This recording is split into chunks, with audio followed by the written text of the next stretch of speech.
Bedtime Reading. A Farewell to Arms. Book 1. Chapter 1.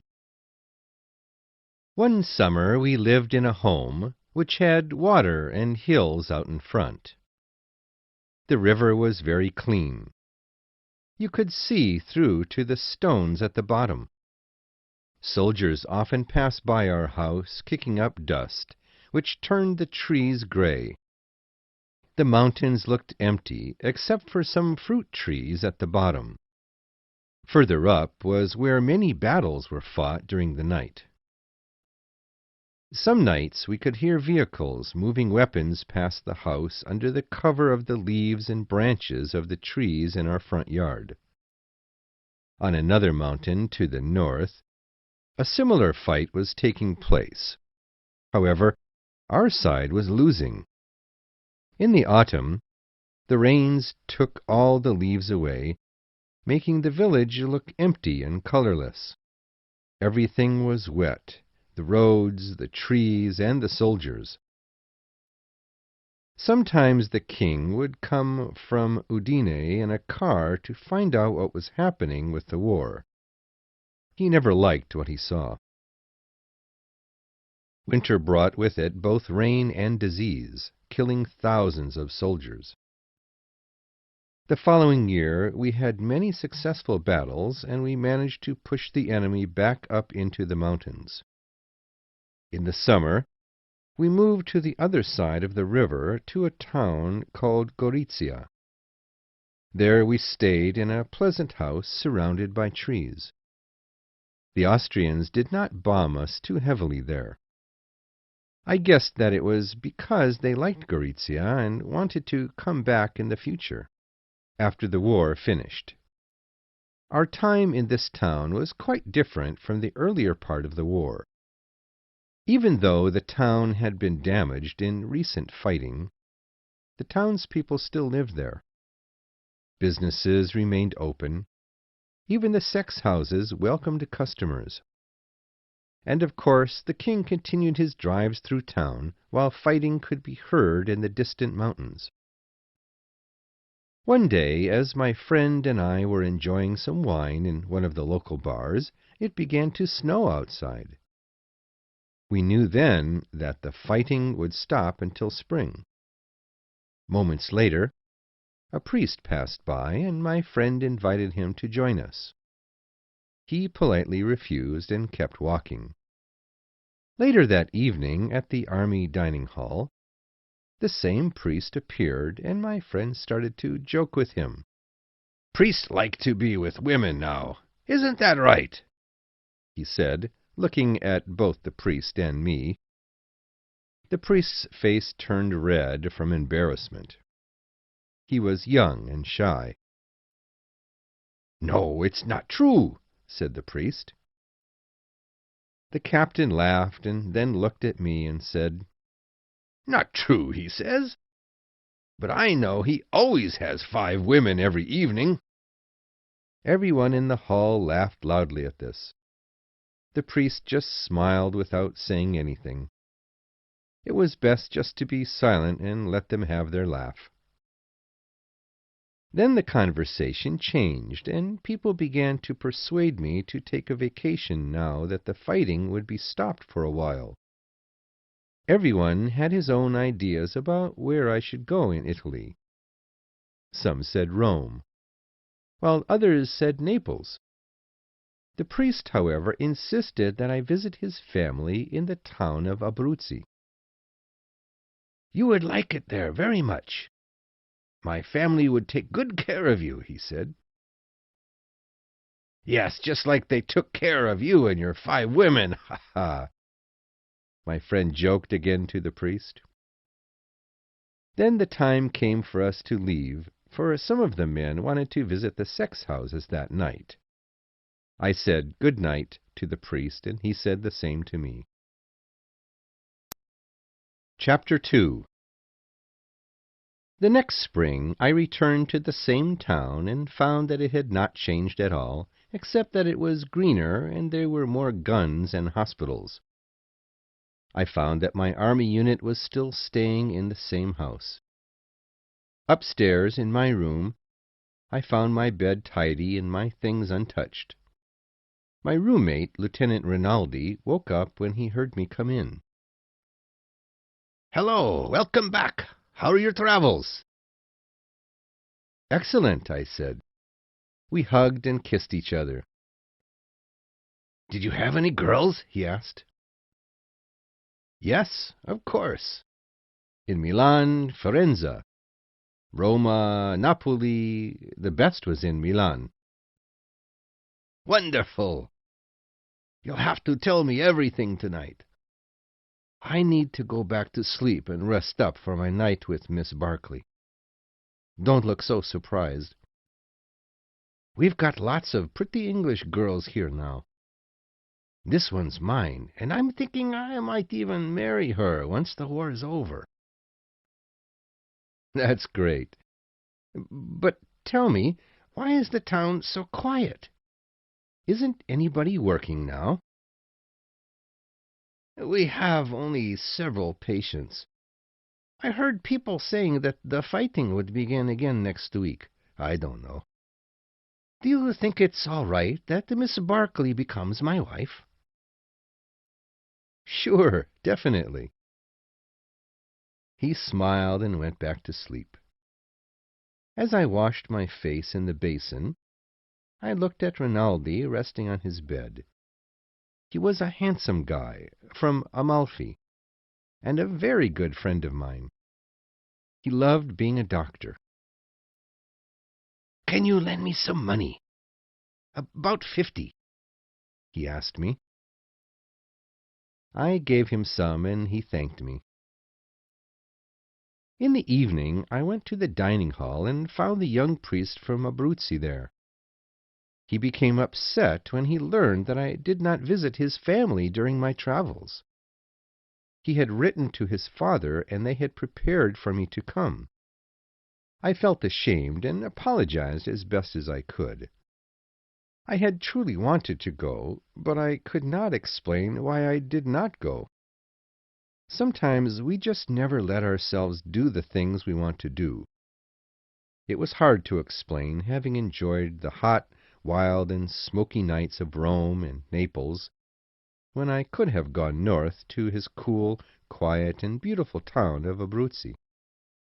Eventually he understood that I had intended to go to his hometown, and our friendship was saved. Then the voice of the captain interrupted our conversation. "You are sad because you have no women," he shouted at the priest. "You need your 5 women. And you're angry with us because you want our enemies to win. You like Austrians, especially Austrian women." "No, none of that's true," answered the priest. We told the captain to leave the priest alone, and then left the dining hall. Chapter 3. I was awakened early the next day by the sound of the gun in the yard next door. The room shook each time the gun was fired and sent a burst of wind through my window. Hearing the sound of vehicles driving about down below, I quickly got dressed and ran downstairs. There were already 10 ambulances parked near our home. There were another 3, but 2 were up in the mountains, and 1 was being repaired. I walked over to the one being repaired and spoke to the worker there. "Has the enemy ever shot at that gun next door to us?" I asked. "No, the enemy can't see it behind these hills here," he answered. I then looked carefully at the 10 ambulances one by one. The trucks looked pretty clean, and the wheels were all fine. I could not find anything wrong with them. I seemed to think that nothing in this war could go well without my supervision and assistance. But, of course, the war had continued without me while I was away, and the many wounded had been successfully picked up and delivered to hospitals during my absence. Later on, I went up into the mountains and visited the stations up there. Everything seemed to be in better order than I had remembered. I was told by the major that our army was going to begin fighting soon, and that our ambulances would need to be placed as close to the river as possible. For a moment, I almost felt like I was going to be fighting along with the other soldiers. Of course, it would be the same as always. Me simply waiting for the dead and injured to start appearing and then driving them to the hospitals. After I got back to the house, I found Rinaldi studying an English grammar book in his bed. He asked me to go with him to meet Miss Barkley. Please, you can make her like me. We each had 2 glasses of whiskey before we left. Even though the sun was setting, it was still hot outside. Rinaldi then led me to the British hospital. We found Miss Barkley in the yard with another young nurse. "Hello." Miss Barkley greeted me. "You don't look Italian." "I'm not," I replied. Rinaldi began to talk with the other woman. Her name was Helen Ferguson. "It's so strange that you are in the Italian army." Miss Barkley continued. She was a very beautiful and attractive woman. Tall, slim, blonde hair, with a pair of gray eyes. I noticed that she had a stick in her hands, so I asked her about it. "It was a young boy's before. He died last year. We were going to get married, but then he died in battle. We'd been together for almost 8 years.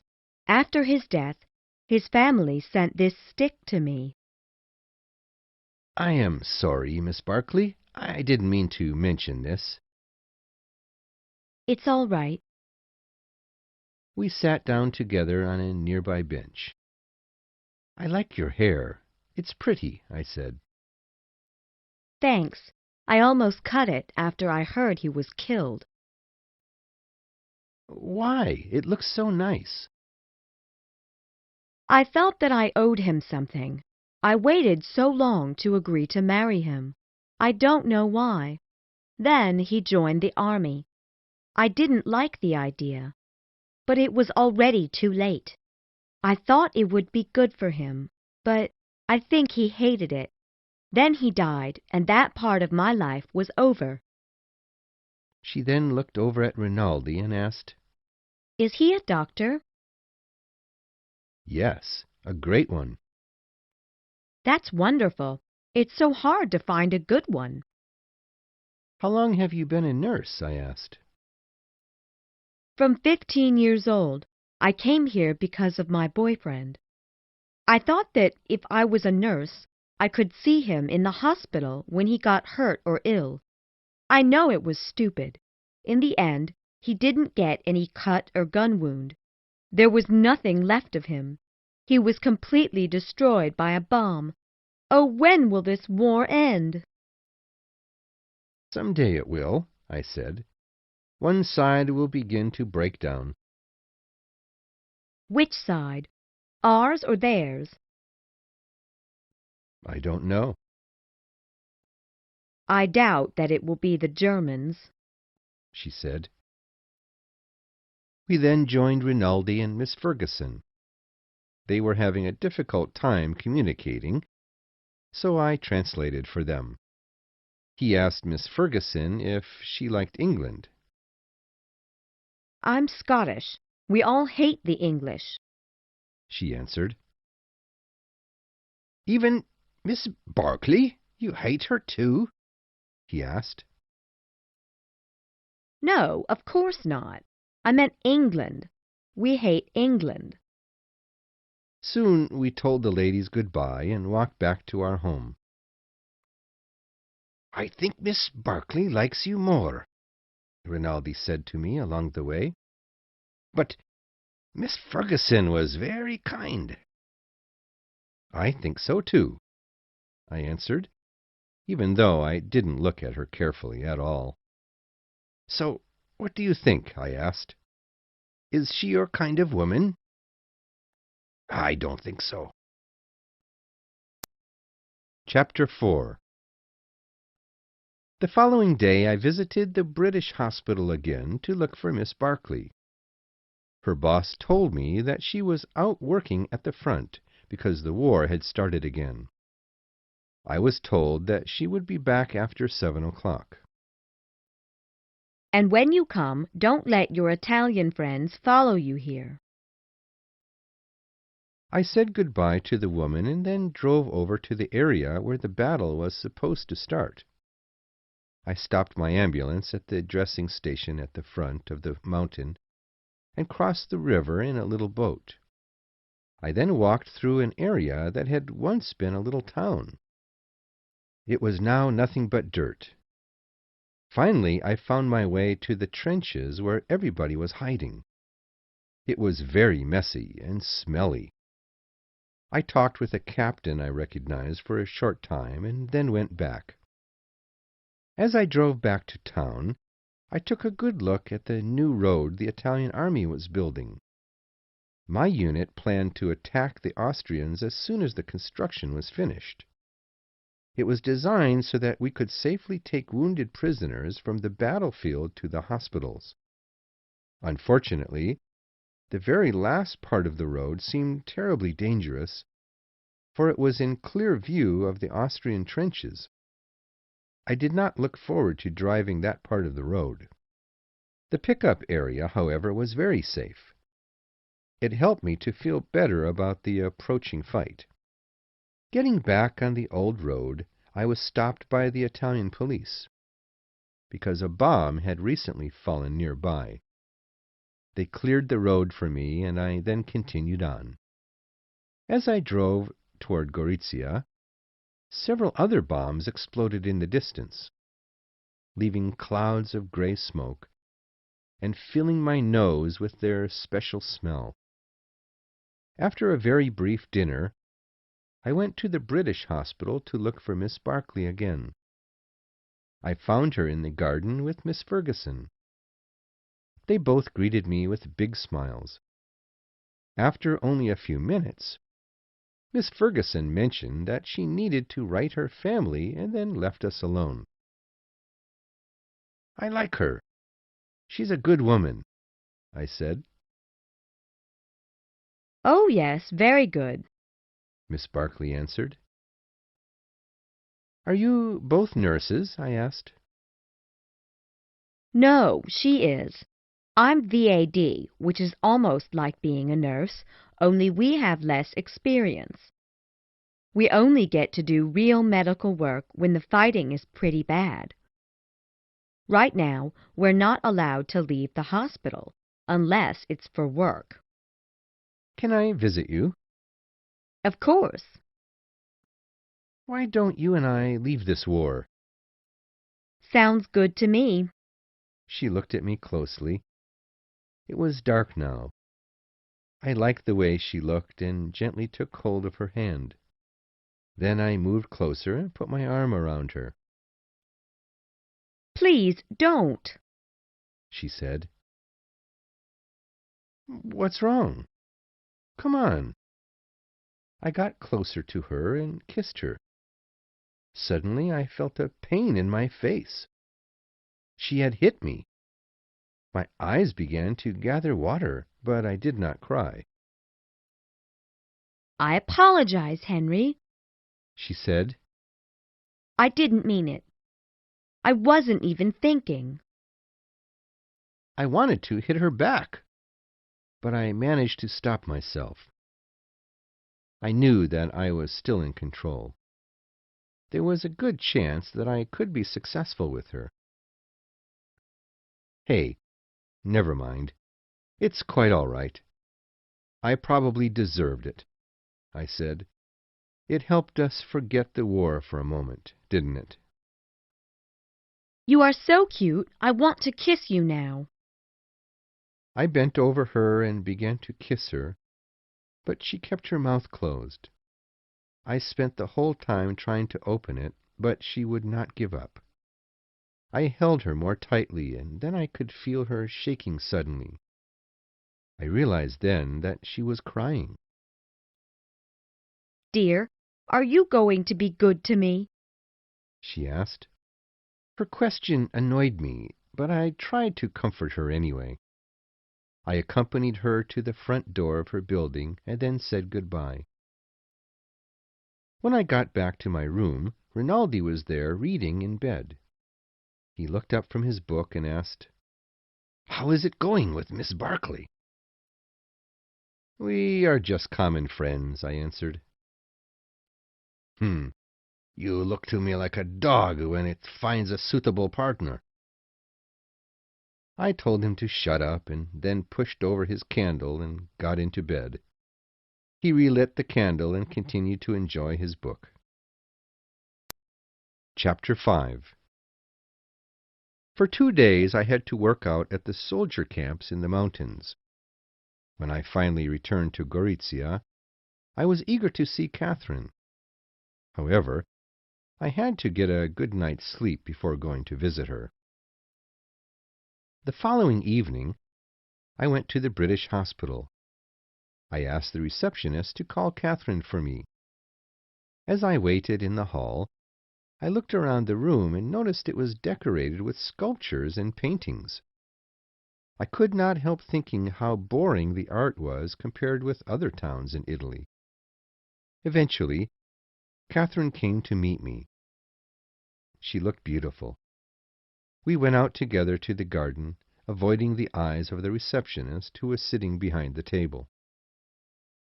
It's been a long time since we've seen each other, Catherine complained. I was up in the mountains for 2 days, I explained. You could have written me and let me know where you were. We soon found ourselves among a group of trees. I stopped walking and pulled her to me. We kissed for a moment, and then I asked, "Is there a more private place for us to be together?" I'm afraid not. This is as far as I can go. She looked at me for a moment. Say, I love you, Catherine. I love you, Catherine. I had to say it, even if I did not mean it. Oh, I love you too, dear Henry. Don't leave me any more. I'll never leave you again. I did not really love Catherine, but being with her was better than being with the girls in the sex house. I could tell that she was a little crazy, but I felt I could handle it. It was like a game to me. We sat down in the grass, and I tried to hold her, but she would not let me. I really wanted to have her right then and there, but there were too many people around. Do you feel sleepy? She asked. Not really. Her eyes dropped to the ground. This is stupid. I don't want to play games. Games?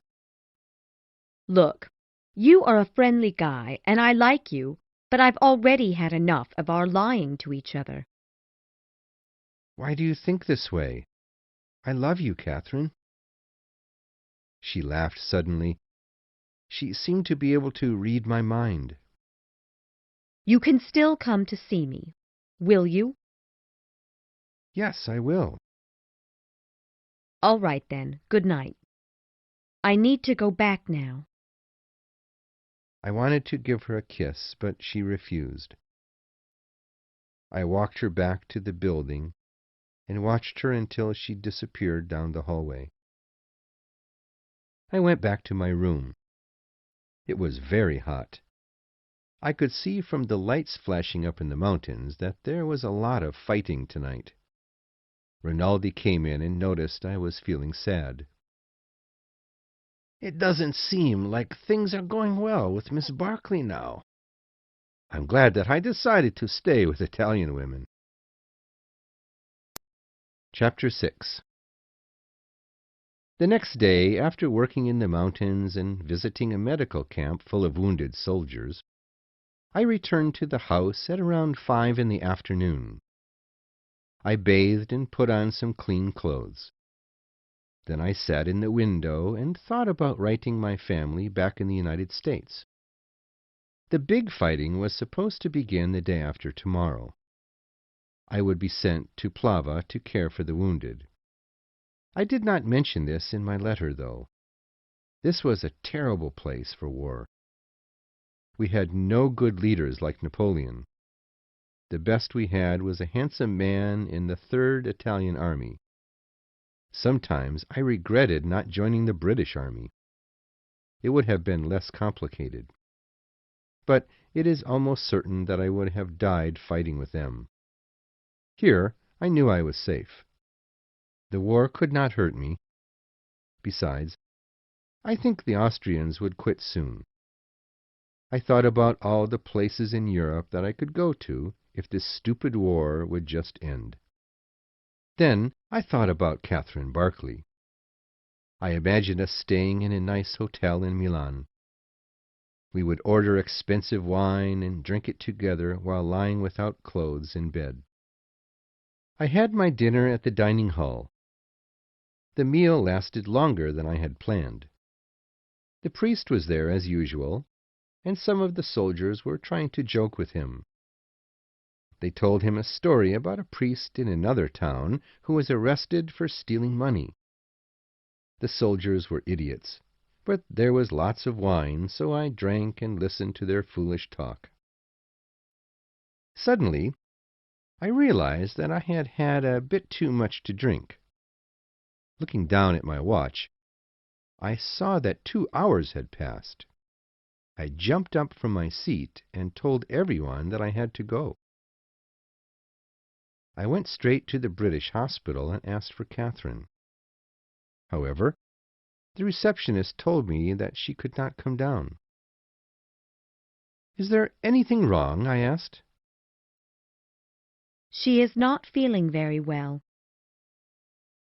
I left the hospital feeling sad and alone. Up until now, I had not taken Catherine very seriously. But now, after a few drinks and being turned away at the hospital, I was really missing her. We found out the next day that the fighting was to begin later that evening. A couple of drivers and I would have to take some ambulances down the river to collect the wounded. On the way out of town, I stopped at the British hospital and told the other drivers that I would meet them down the road. I then rushed into the waiting hall of the hospital and told them that I wanted to see Miss Barkley. After 10 minutes, Catherine came down. "Are you feeling any better?" I asked. I'm fine now. It was just too hot yesterday. I had to rest a bit. "I'm on my way to Plava now. There is supposed to be some fighting tonight. I won't be able to see you until tomorrow." She took off her necklace and gave it to me. There was a small figure hanging from it. This is St. Anthony. It can bring you good luck. "Thanks. I'll keep it safe. I need to go now." Please be very careful and stay safe. I ran out to the car and got in, holding tightly onto the St. Anthony Catherine gave me. It was in a little clear box. I took it out and looked at it carefully. "St. Anthony," the driver said. "I'm wearing one too. It works." I put it around my neck and then forgot about it. A little later, when I got injured, I lost it. Somebody probably took it from me in one of the medical camps. We started to drive very fast to catch up with the other cars. After a while, we passed them. I sat in the car looking outside at the beautiful Austrian mountains.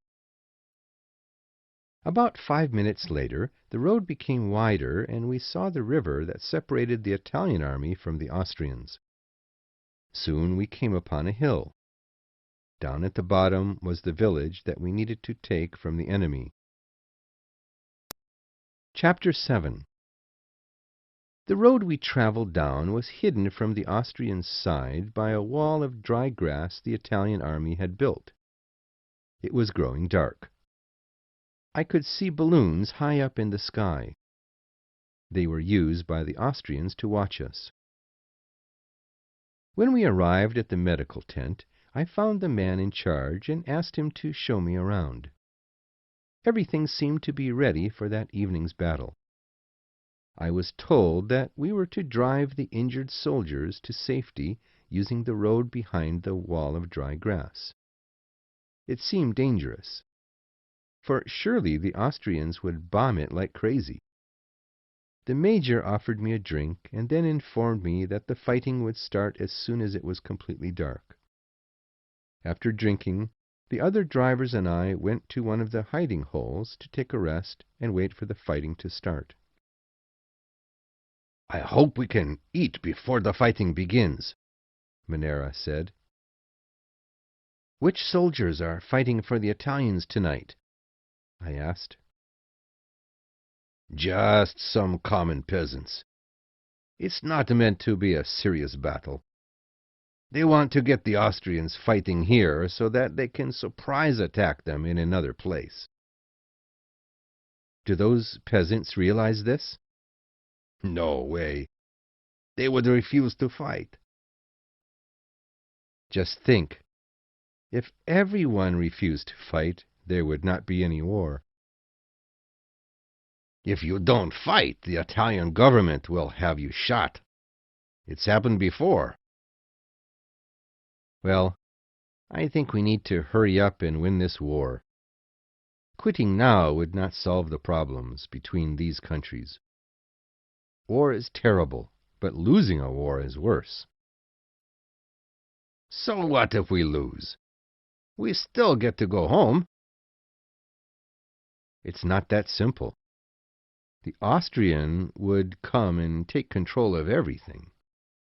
You think you could be happy under their leadership? They would make your life and your family's life hell on earth." "War is hell on earth. You and I really know nothing about fighting. We only drive our ambulances around. It's those poor men out there who have to get shot at. They could tell you how bad it is." "I know how terrible it is, but we don't have any choice. Things will only get worse if we don't beat the enemy," I said. "I don't think it would be so bad, Tenant. If we stopped fighting, the Austrians would leave us alone. They have their own country and their own problems to deal with. The only reason we're at war is because the people in our government want us to fight.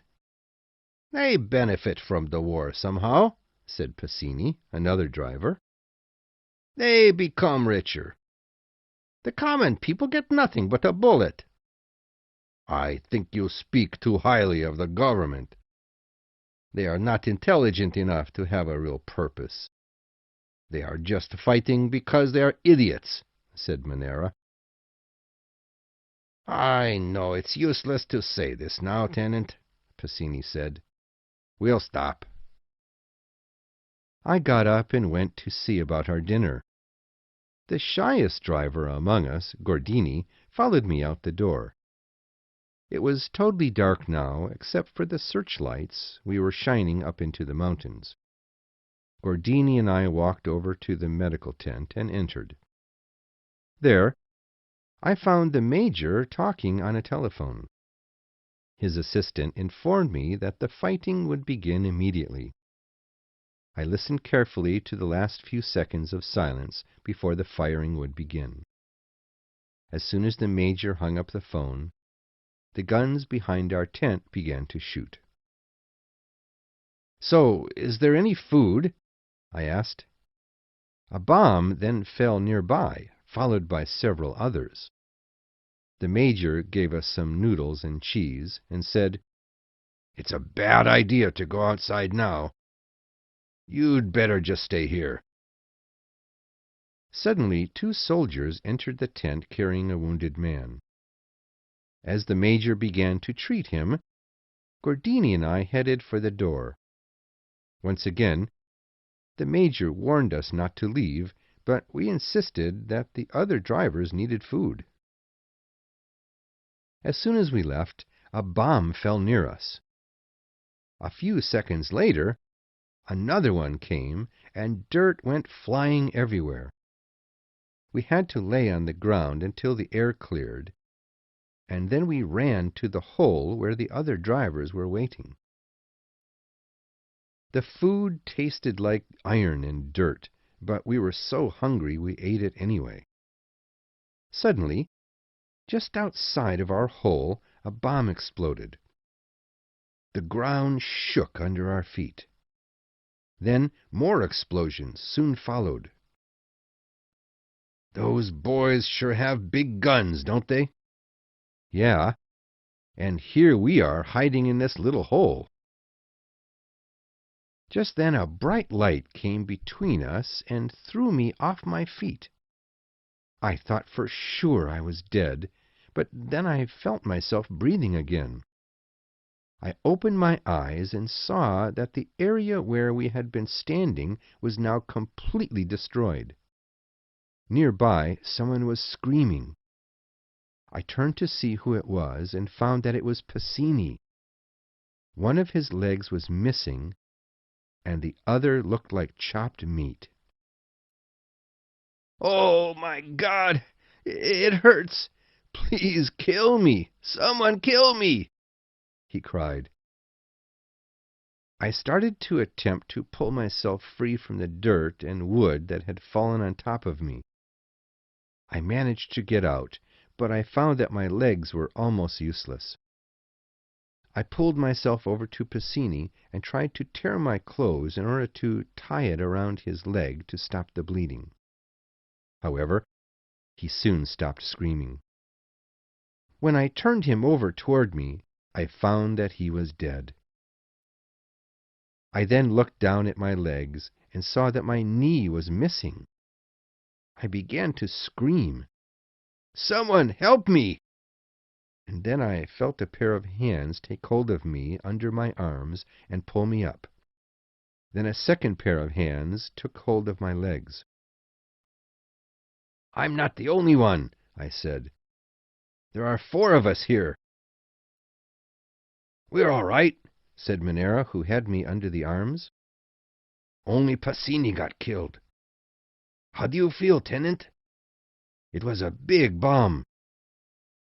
I was put down near the door of the medical tent. There were many people lying around me.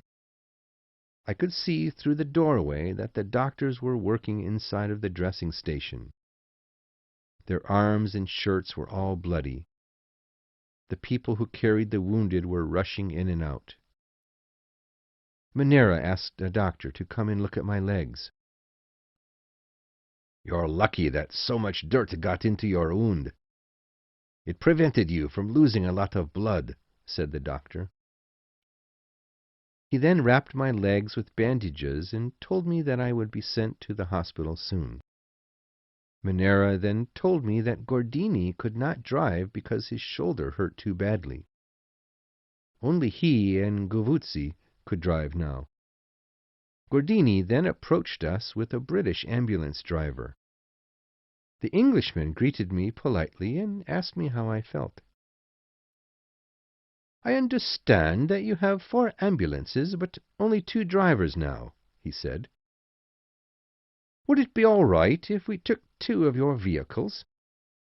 I promise we'll bring them back to you in Gorizia. I know exactly where you live." "Sure, why not?" I answered. "Excellent. Now, let's see about getting you away from here." The Englishman then walked over to the dressing station, and Gordini gently put his hand on my shoulder. "You'll be safe with that fellow," he said. Moments later, the British driver returned with 2 other men and had me carried over to the dressing area. "I can wait," I said. Let someone else get treatment first. There are so many wounded. Some of them are more serious." "Come on, just stop talking." They carried me into the dressing station room. It was very smelly and bloody. I saw the major was there, too. "He's the son of a very important American leader. Make sure he's treated right away," said the Englishman. "When you've finished, let me know. We'll put him into our ambulance and take him with us." Then he went away. The doctor finished the wounded man on the table and had me brought over to him. I heard him telling another doctor, as they worked on me, that both of my legs and knees and my right foot were damaged. My head was possibly badly hurt as well. The pain was terrible as they cut into my legs. "If you think this hurts," said the doctor, "just wait a little while longer. That's when the real pain will start." "Does your head hurt?" he asked. "Terribly." "Your skull is broken. Don't move it any more." He then wrapped my head in a bandage and said, "That's it. Long live the French." "He's not French," said someone I could not see. They carried me out. A minute later, the pain the doctor had warned me about started. They put me into the ambulance next to another wounded man. Above me lay a second injured fellow. Soon the British driver climbed into the front seat, and we began our journey back to the field hospital. After a while, the man above me began to bleed. Thick red drops of blood fell from his bed down onto my shirt. I shouted to the Englishman that the man above me needed help, but he said that he could not stop in the middle of the hill. He went on driving, and the blood soon stopped coming. Once we reached the top of the hill, the driver turned around and asked how the man was doing. I told him he was dead. Chapter 8. It was not very fun being in the hospital. The room usually was hot and insects were everywhere. In the morning, some nurses would take me to the treatment room to get my cuts cleaned, while they changed the sheets on my bed. In the afternoon, everything was quiet. The patients who were awake would occasionally talk with each other from across the room. One afternoon, I was told someone had come to see me. Moments later, a nurse brought Rinaldi in. He rushed over to my bed and kissed my forehead. "Do you feel any better?" He seated himself in the chair next to the bed. "You know what's happening? They are planning to give you a medal." "No way. What did I do?" "But you have been seriously injured." "You at least will get a bronze one. And if you did something special, they will give you a silver one. Did you do anything special?" "No, nothing." "Weren't you carrying anybody while you were wounded?" "Of course not." "Well, I heard you insisted on letting other patients get treated before you." "I didn't insist very strongly." "That's all right. I don't think it's a problem. I am pretty sure that you can get a silver one.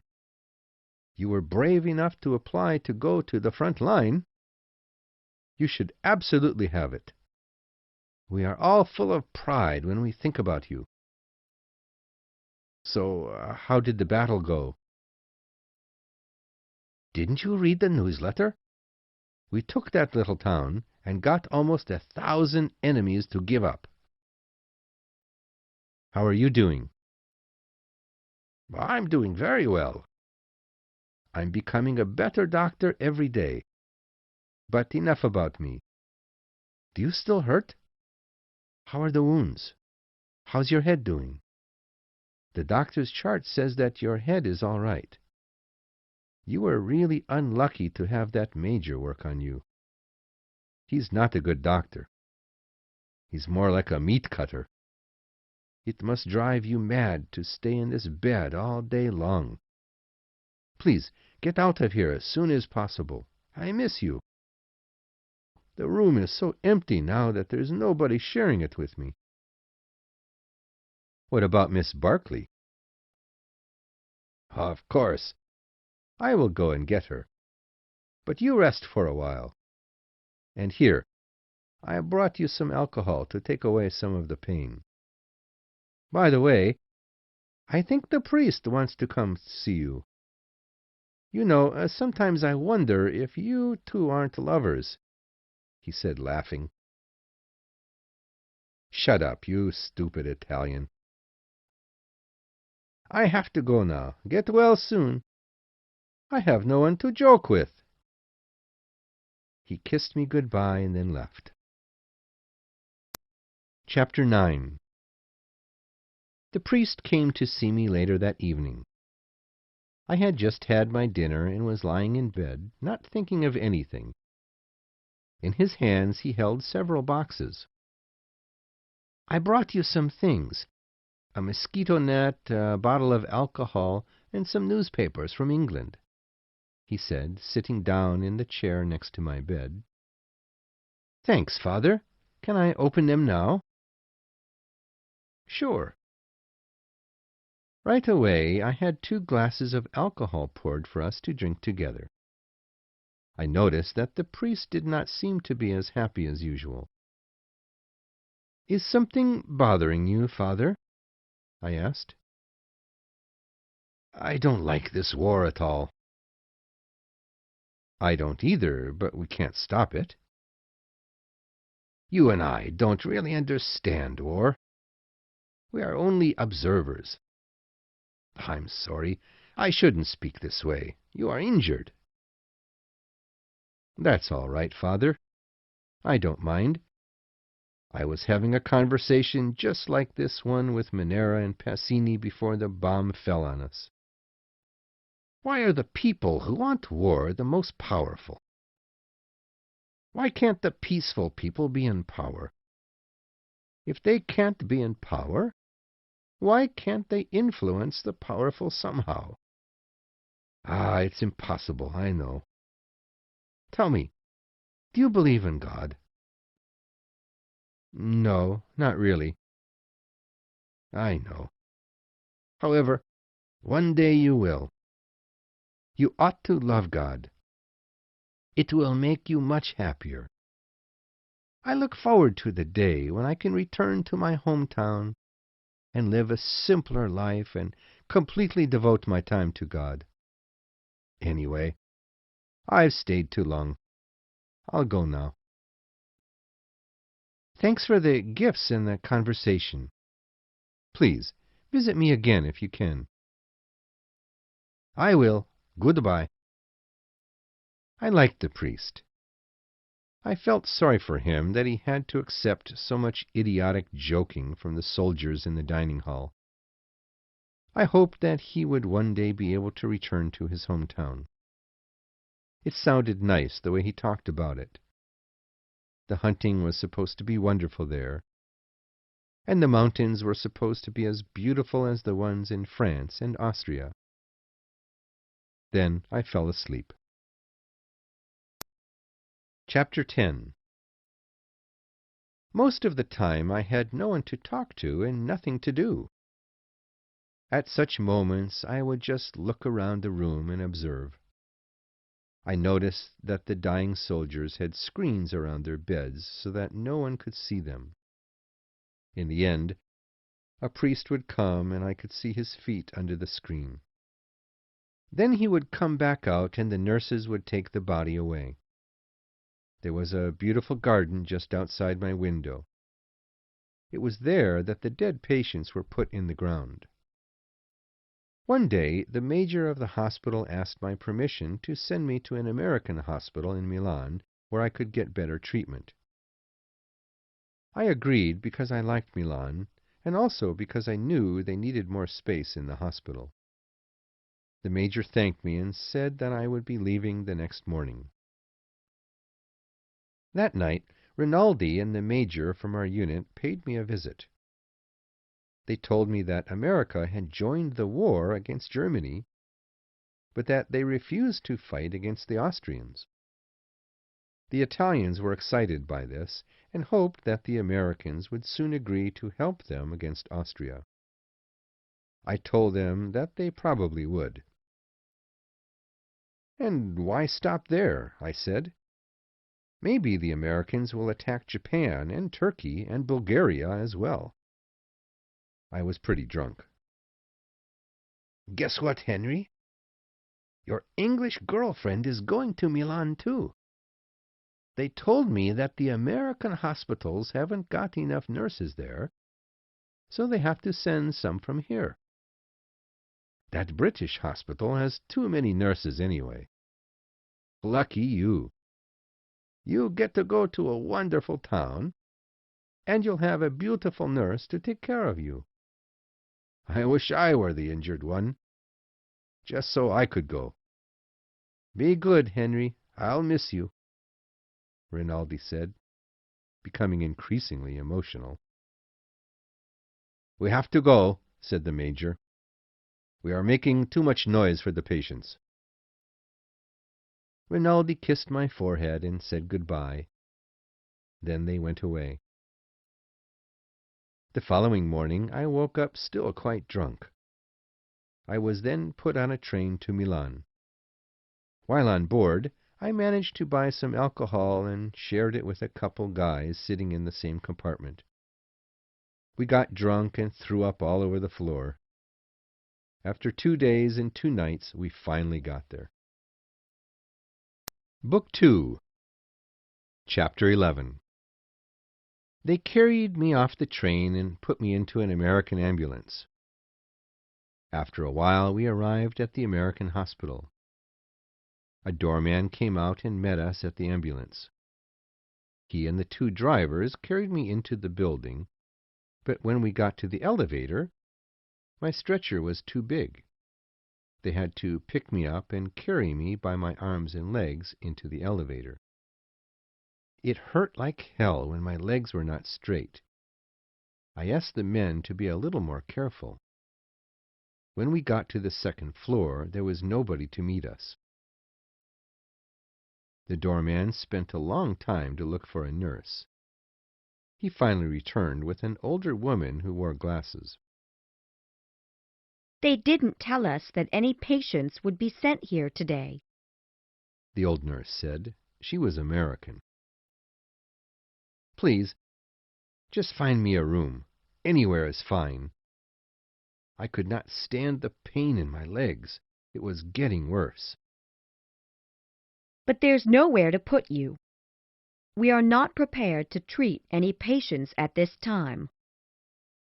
"Take me to a room," I said to the doorman in Italian. "My legs really hurt. I can't stand it any more." The doorman looked at the nurse. She obviously did not speak Italian.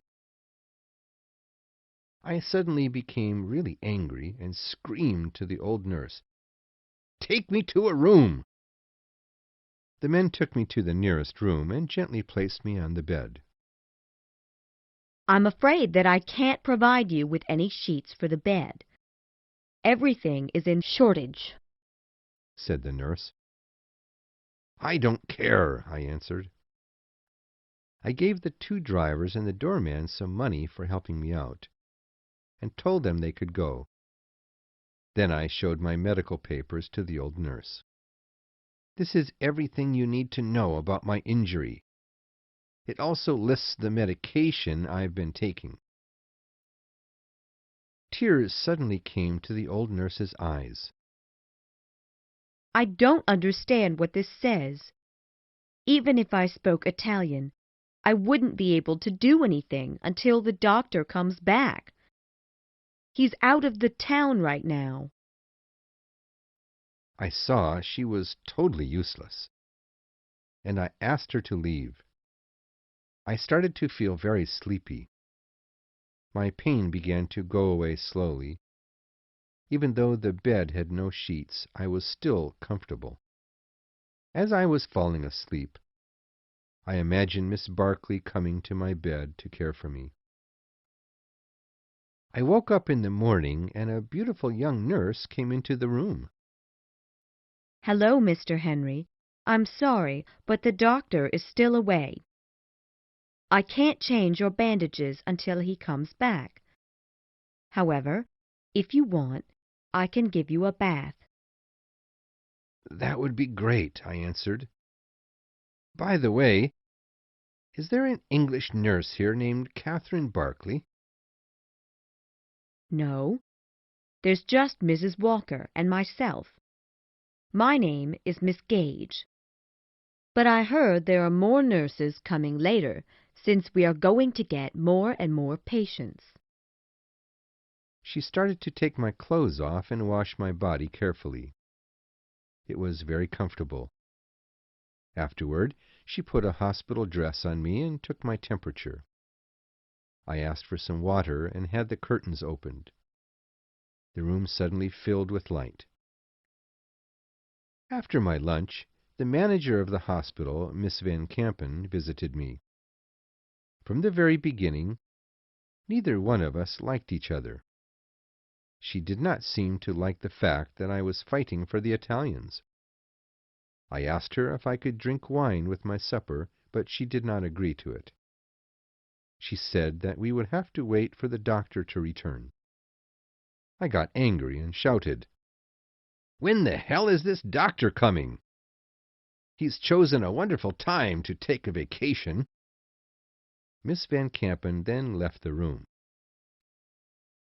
A few minutes later, Miss Gage returned and asked me why I had been so impolite to her boss. I told her that Miss Van Campen was too immodest, in my opinion.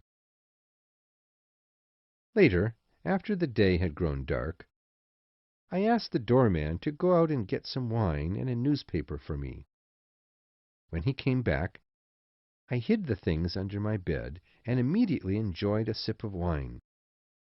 When Miss Gage came in with a small alcoholic drink, I hid the bottle of wine again. You see, Miss Van Campen is nicer than you think. She asked me to give you this. Maybe you should be friendlier to her in the future. She has a lot of pressure to do good work here.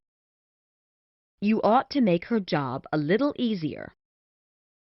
I told Miss Gage to express my appreciation to her boss. I then fell asleep. That night, I woke up several times feeling very frightened. Outside, I could see the searchlights shining high up into the clouds. I could not fall back asleep and spent the rest of the night staring out the window.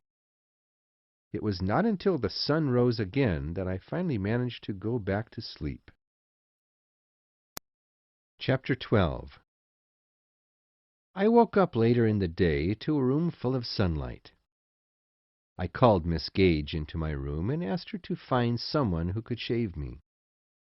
She opened my closet, took my bottle of wine out, and said, This bottle was in your hands last night while you were sleeping. I'm sorry, it's... You should share with people while you are drinking. Next time, you should call me here to drink with you.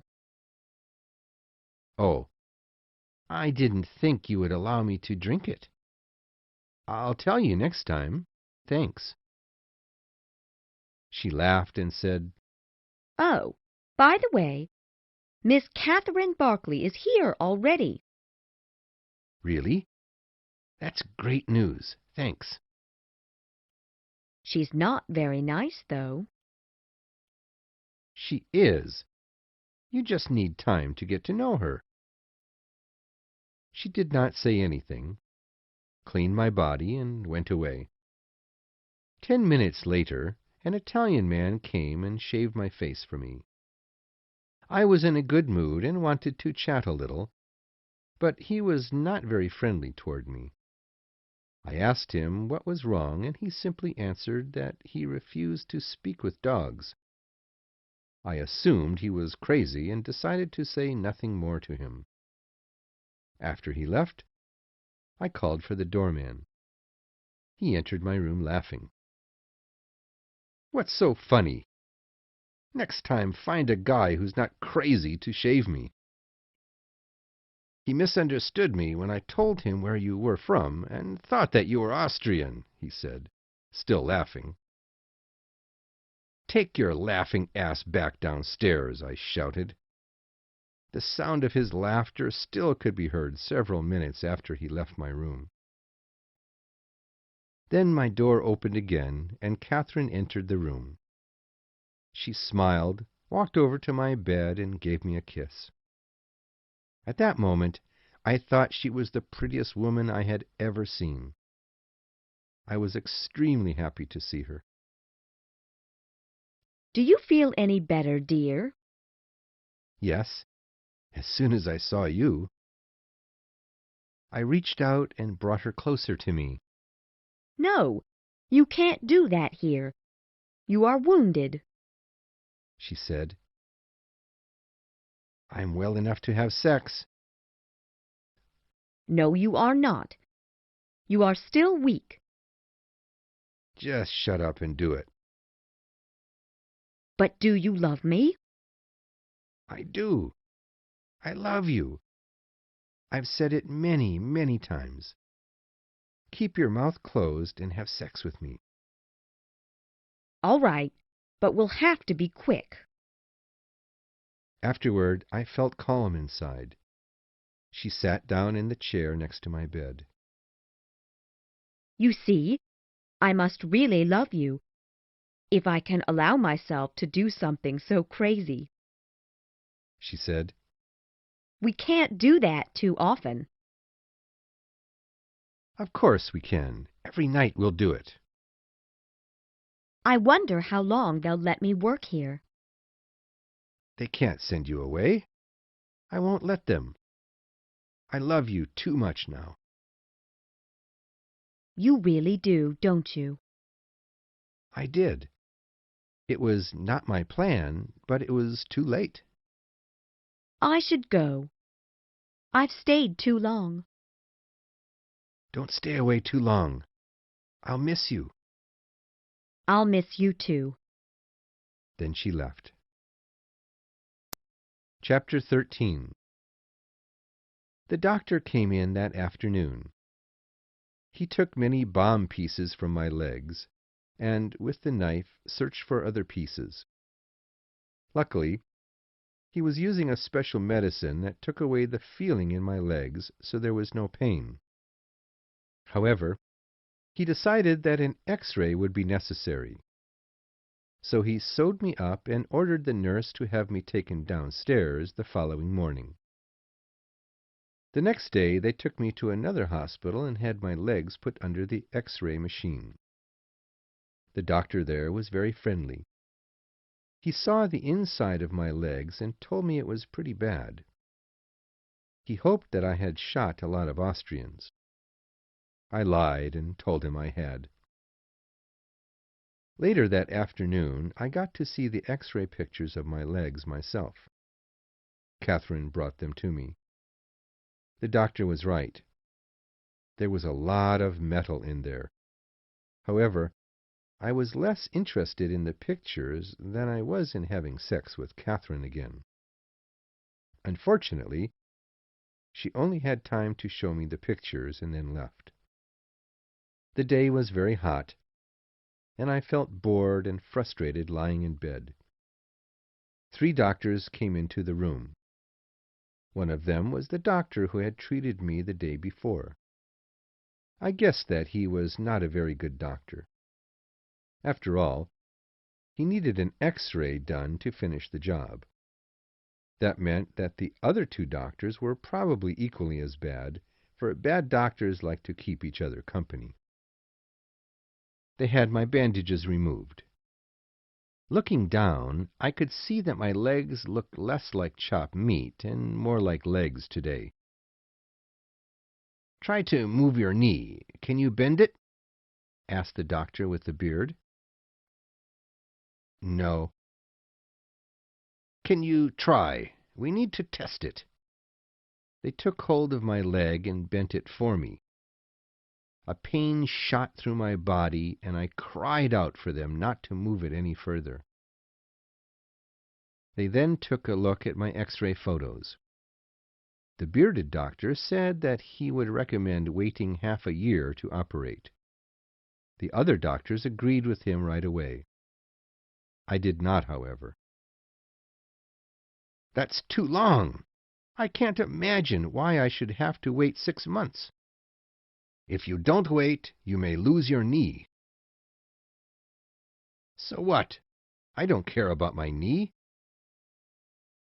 The man who treated me the day before assured the other doctors that I was not serious.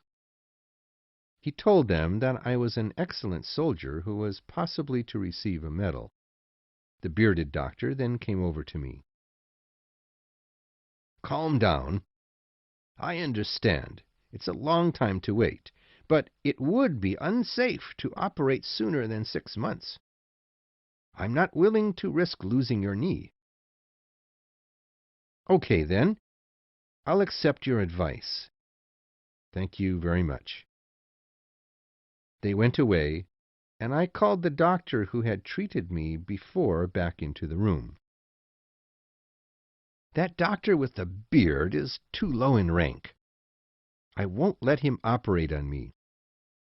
I want someone else to come and look at my legs, I said. Dr. Barella is a good doctor. Then why is he still ranked so low? No. I want somebody better to come and give his opinion about my legs. High rank doesn't necessarily mean excellence. However, if you insist, I will ask the surgeon from the hospital where you had your X-ray to come. Thanks. I can't wait 6 months. It wouldn't be as bad as you think.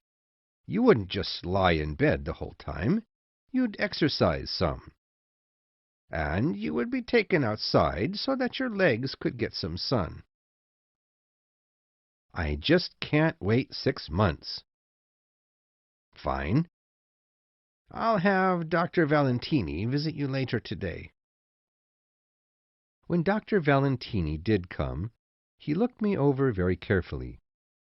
As he did so, he talked to me the whole time in a friendly, funny way. I could see from his decorations that he was ranked very high. He was a major, in fact. He saw Catherine come in to say hello to me, and after she left, told me how proud he was that I had such a beautiful girlfriend. I offered him a drink of my wine, and he gladly accepted it. I liked him, and I liked him even more when he told me that my leg could be operated on the following morning. Chapter 14. That night, Catherine slept with me. Sometimes when I opened my eyes, she would be gone. But after a while she would return with a little food, and we would drink some of my wine together. When I woke up in the morning, she was gone again. Eventually, however, she came back and announced that the time had come for her to prepare me for the operation. I've arranged it so that I will be getting you ready this morning. I just hate having the other nurses care for you. I must warn you, though, this won't be fun. I'm glad you are doing it. Now, be sure that you don't think about me when they give you the medication to sleep. You might mention me during the operation. Don't worry, I won't. You are such a good boy. I hope they don't send me away from you soon. This hospital has too many nurses and too few patients. I fear that they may ask some of us to leave. I'm sure they won't. More patients will come, you'll see. Let's sleep together again tonight. I don't think you'll really want that. You'll be too ill from the operation to want anything. We'll see about that. I'll always want you. Be honest with me. Have you loved many other women? Only you. Really? It's true. I promise you, or my leg will never be well again. She laughed and said, Okay, then. How many women have you ever had? I mean, have you ever slept with? Only you. You are such a liar. She was right, but I had to say, I'm not lying. You are the first woman I've ever slept with. I promise. I know you are not telling the truth, but I'll pretend it's the truth. Do you really love me? If I do whatever you want, will you love me forever and not love any other women any more? Yes. Why don't you begin by coming over to me now? I held her tightly and kissed her. I love you, Catherine. You are so nice. Chapter 15. After they finished the operation, I woke up with a very sick feeling. I looked around the room and found Miss Gage standing nearby. How do you feel? I am feeling ill. It's normal. You'll feel better tomorrow. Your operation was very successful. Thanks. Did I talk in my sleep? No, you were very quiet. I felt very weak and soon fell asleep again. There were 4 patients in the hospital now, including myself. Catherine became very well liked among the nurses because of her willingness to work nights. Miss Ferguson had recently transferred to Milan as well. I saw her often, and I thought she was nice. She would often help Catherine and I send messages to each other. "Will you be there when Catherine and I get married?" I asked her one day. I don't believe that will ever happen. She answered. Why not? Because you'll either have a bad fight with her or you'll get killed in the war. I don't want her ending up with a baby and no husband. You take care of yourself out there and don't get killed. I am always careful. You are a good woman, Ferguson. Shut up. Tell me if your head hurts. No, I don't feel anything. Catherine needs to stop working nights for a while. It's taking away too much of her energy. All right. I'll arrange it so she works days for a while. Ha! You are too selfish to do such a thing. You like it that she works nights. Of course I like it.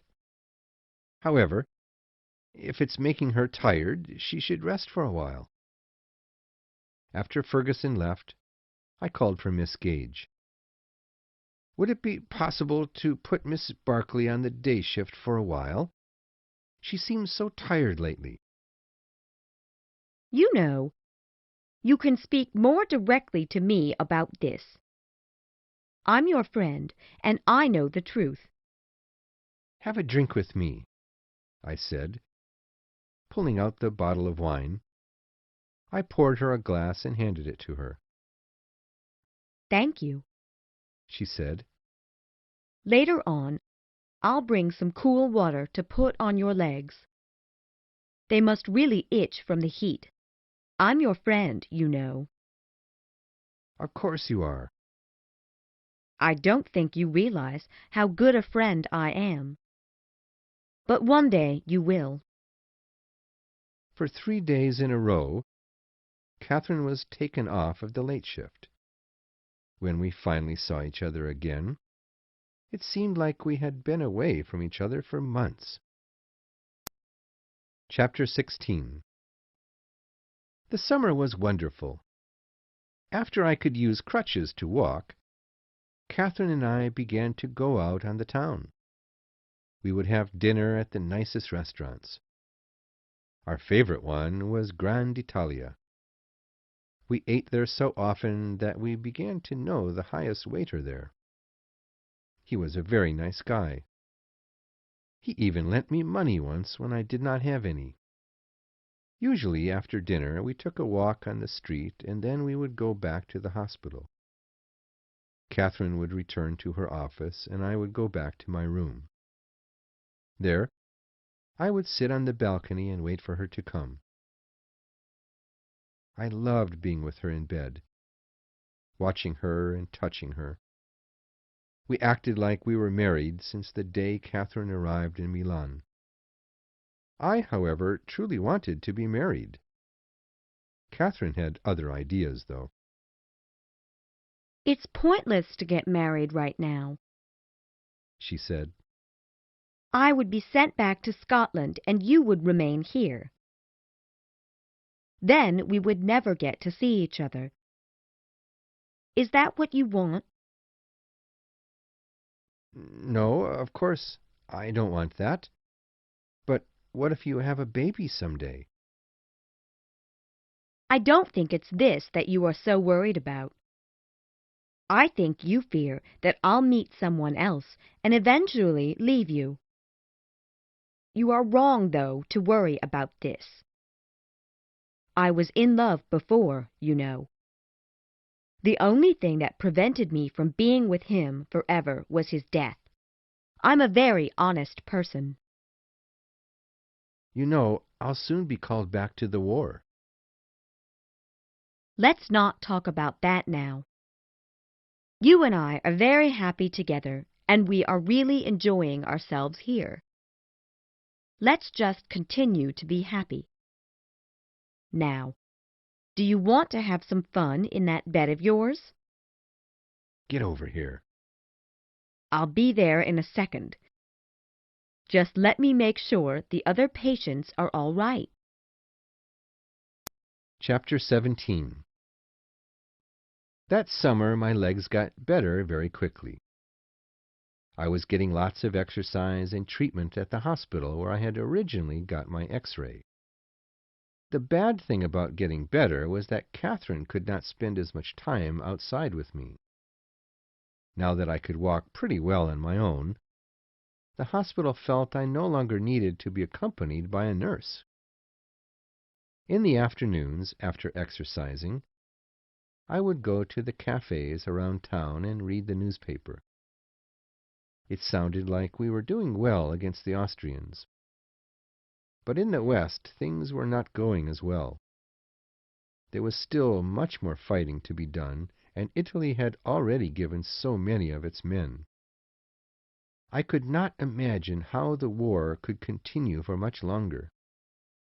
And yet, at the same time, it seemed like it could go on forever.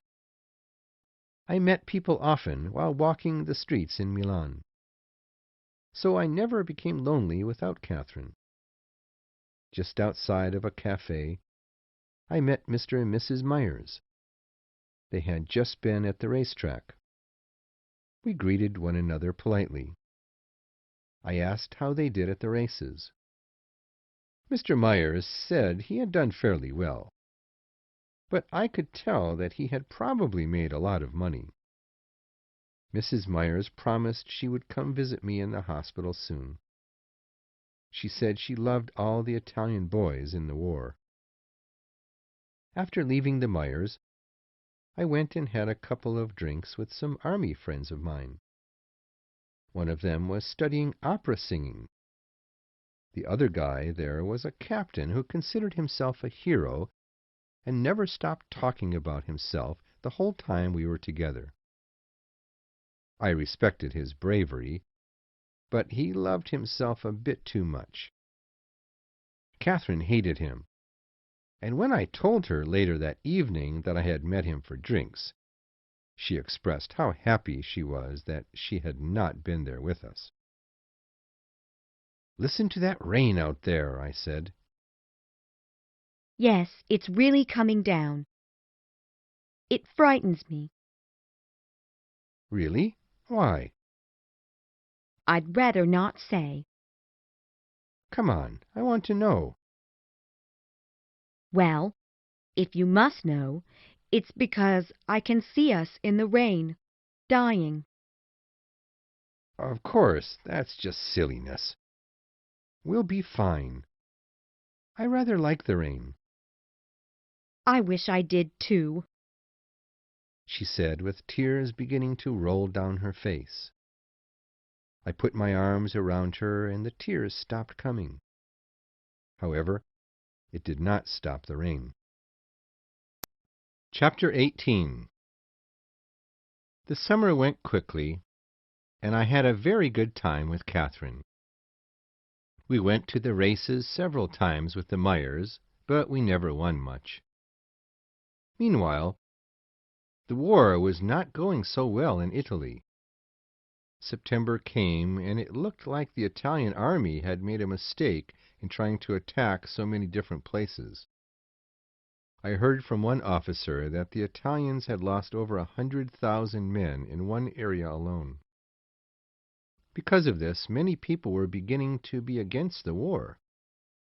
Several towns had had conflicts between the people and the police because the people were marching in the street demanding that the war be ended.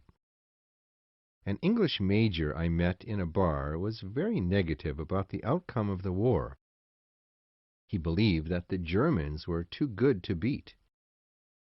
The Italians were suffering. The Russians were suffering. Everyone was suffering except for the Germans, he said. My legs were much better now, although I still had a little trouble walking. I still exercised daily at the hospital. One day I got a couple of letters. One was from the military. They informed me that I had only 3 more weeks of rest, and then I needed to go back to the front again. The other letter was from my grandfather, who gave me news about my family and sent me $200 to live on. Rinaldi also wrote me and wanted to know when I was coming back. I then looked at a few of the American newspapers Mrs. Myers had brought for us. The news in them was quite old and uninteresting. About the only thing I cared to read was the sports page, but even that bored me after a while. Later that evening, Catherine came in to see me. I got a letter from the army today. They are only giving me 3 more weeks, and then I've got to go back. Why not? Go. I don't want to leave you. You won't leave me. We'll be together. Wherever you go, I'll go. That doesn't seem possible. What about your job here? If they don't let me, then I'll simply quit. But I don't think it will be a problem. I hope we can go together then. Don't worry about that. I'll work that out. But... She suddenly looked anxious. What's wrong? I love you, Henry. But please don't blame me. Please forgive me. What is it? Don't worry, I won't blame you. I went over to hold her. She was shaking and crying. I'm here with you. I'll always be with you. I don't know how to tell you, really. I'm so sorry, Henry. I'm going to have a baby. I don't know how it happened. I was taking pills to prevent having a baby, but it still happened. Please don't be angry with me. I don't want to cause you any problems. I'm not angry or worried. Tell me, where shall we go? We'll move now. You'll return to the front. I'll have the baby, and then the baby and I will wait for you to come back to us. For a short while, neither one of us said anything. I did not know what really to say.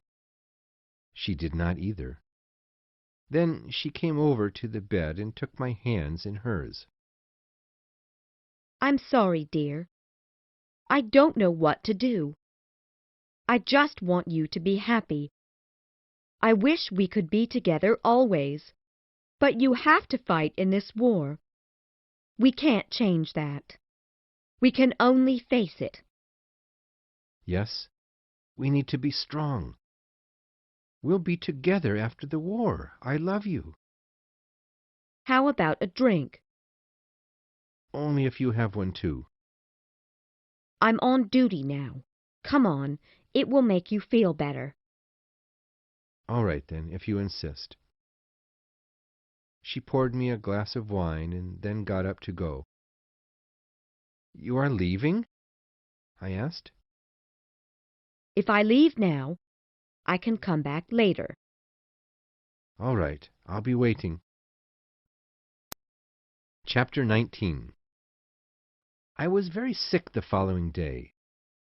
My eyes turned yellow, and the doctors said that I had jaundice. That would mean having to stay in bed for 2 weeks. It completely destroyed the plan Catherine and I had made to go to the lakes up north. It would have been beautiful this time of the year. September is always a great month to enjoy the changing colors of the leaves in northern Italy. Then another unfortunate thing happened. As I was resting in my room, Miss Van Campen entered and walked directly to my closet. When she opened it, she found many empty bottles of alcohol. I guessed she must have seen the doorman carrying several of the bottles downstairs. I had just asked him to get rid of them for me. Of course, she always hated me, and now she had an excuse to be angry with me. How long have you been doing this? In case you haven't noticed, I've had many important visitors. I kept this alcohol in my closet to offer them when they came. You mean you haven't drunk any of it? I can't remember, maybe sometimes. Yeah, I had a little bit with them. You should be ashamed of yourself, drinking yourself sick like this. If you think that this is going to keep you away from the front longer, you're very wrong. What? You've caused yourself to get jaundice by drinking too much. As a result, we'll send you back as soon as you recover from this. Do you really know what jaundice is like? Have you ever had a patient kick himself in his balls just so he won't have to go to the front? I was angry now.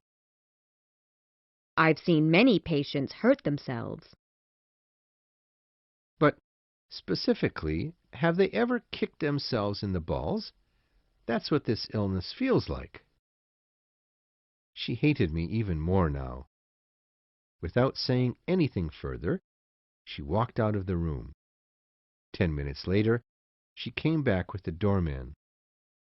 I'm going to show these bottles to the head doctor when I tell him about you. She then instructed the doorman to collect the bottles and take them to her office. As of that day, my sick leave was canceled, and I was to return to the war as soon as my jaundice was gone. Chapter 20. When the day came for me to leave Milan, I had the doorman reserve a seat for me on the evening train. The train would be leaving at midnight. I checked out of the hospital and said goodbye to everybody at 5 o'clock and met Catherine at the door of the wine shop. We hardly said anything to each other, but simply walked side by side through the narrow streets of the old city. The night was very chilly, foggy, and gray. We passed the bridge and the main square, and then finally ended up on a street full of stores. I stopped at a gun store in order to replace the gun I had lost in the explosion. We then continued our walk. It was starting to rain. I'd love to be with you. We'll always be together, right? She suddenly said. I pushed her gently against the wall and started to kiss her. "Let's find a place with a little more privacy," I suggested. All right, let's go. We got into a carriage and ordered the driver to take us to a nice hotel. 20 minutes later, we arrived and a young boy greeted us at the door. He took us to a room. It was very warm and looked very nice. I ordered some food and then the boy went away. Catherine sat on the bed and seemed to be thinking about something. She looked upset. She then got up and went to the window and looked out across the street at the train station. I would need to go there in several hours. I walked over to her and asked what was wrong. She told me that she felt like a woman hired for sex. "But it's not that way at all. I love you," I said. You are right. I'm being silly. We then had wonderful sex. The room began to feel like our own, just like my room at the hospital had felt. Soon the food was delivered, and we ate and drank a great deal. Actually, only I drank a lot. Catherine just had a couple glasses of wine. I then became serious suddenly. "What about the baby? How are you going to have it by yourself?" I asked. I'll be all right. You wouldn't be able to help me much if you were here anyway. You promised me that you were not going to worry, didn't you? "But I know it will not be easy for you." I'll be all right, dear. Just take care of yourself out there. Don't let anything else happen to you. "You are my wonderful girl, Catherine. But I'm afraid I have to go." All right, I'll write you every day. "I don't want to leave you. I want to be with you." I'll be waiting for you at home with our baby. "Maybe I'll get wounded again so I can see you sooner." Just a little wound. Nothing too serious, please. "Goodbye, dear." Goodbye. Chapter 21. We went down to the front hall and I paid the bill. A carriage then drove us over to the entrance of the train station. Catherine wanted to go in with me, but I would not let her. I gave the driver her hospital's address and then took her hand in mine. "I have to go now." Take care of yourself and be safe. "I will, and the same to you. Say hello to our little baby for me." She nodded. Her face was dark in the carriage. I could not see very clearly. I nodded to the driver and he began to drive away. Catherine waved to me from the window and pointed to the station, meaning for me to get out of the rain. I went inside the station and found the hospital's doorman. He had arranged for a soldier who was not leaving that evening to keep a seat for me on the train. When I got on, I found that there were so many soldiers that all of the seats were taken. Many men had to sit or stand in the hallway. I found the soldier the doorman had hired to keep a seat for me. However, when he stood up to give me the seat, a large soldier approached me. He had a fresh cut across his right cheek. It looked very painful. "Can I help you?" I asked. "This isn't fair. The seat is not yours." "Yes, it is. He saved it for me." "You can't do that. Many of us have been here for hours. You can't just come along and take it so easily." I looked around and saw that all eyes were on me. I knew that I was the bad guy in this situation. I thought about it for a moment. The ride would be long and uncomfortable without a seat, but it might be even more uncomfortable with the whole car of people hating me. In the end, I decided to give it up. "Take it. It's yours," I said. The soldier sat down, and I went to try and find a place to sit. It was impossible. The doorman and the soldier he had hired to help me both tried to find a seat for me. Finally, I told them that it was useless to continue, that they could go. I gave them each some money and thanked them. I then returned to the train and managed to lie down in a tight space in the hallway. Book 3, Chapter 22. After I got off the train, I took a truck to my unit's house in Gorizia. The ground was muddy and wet, and the leaves already had fallen from the trees. As we entered the town, I could see that some of the houses had been damaged in heavy bombing. It did not feel good to be back. When I entered the house, I found the Major in the living room, sitting among a mess of papers and maps. He looked tired. "Welcome back, Henry. Are you all better now?" he asked. "I'm fine, thanks. How are you doing, Major?" "Not very well. Everything is bad here. Things got worse after you left. You were lucky to have left when you did." "What's going on?" "Well, 3 of our ambulances were destroyed. I suppose Rinaldi mentioned that to you in his letter. Now we've got 6 ambulances over in the town of Caporetta, and 4 over in Baincisa. I suppose you could go over there and take charge. I've had Gino up there for quite a while. I'm sure he could use your help." "When do I go?" "As soon as possible. Tomorrow, if you can. I'll arrange a person to accompany you. Go have a good rest and get ready. I hate this war. I wish I could get injured and get the hell out of here." I left the Major and went upstairs. The room was empty. I was very exhausted. Sleep was all that I wanted. Sitting there all alone in the room, I could not help but think about Catherine. I missed her. "Here is my brave wounded hero," said Rinaldi, suddenly appearing in the doorway. He came over to me and gave me a hug. "How does my hero feel right now? How's his leg?" "Not bad." "Let me see. I want to check it." I took my pants off so he could see it clearly. He put his finger on the cut the doctor had made and then gently checked the movement of my knee.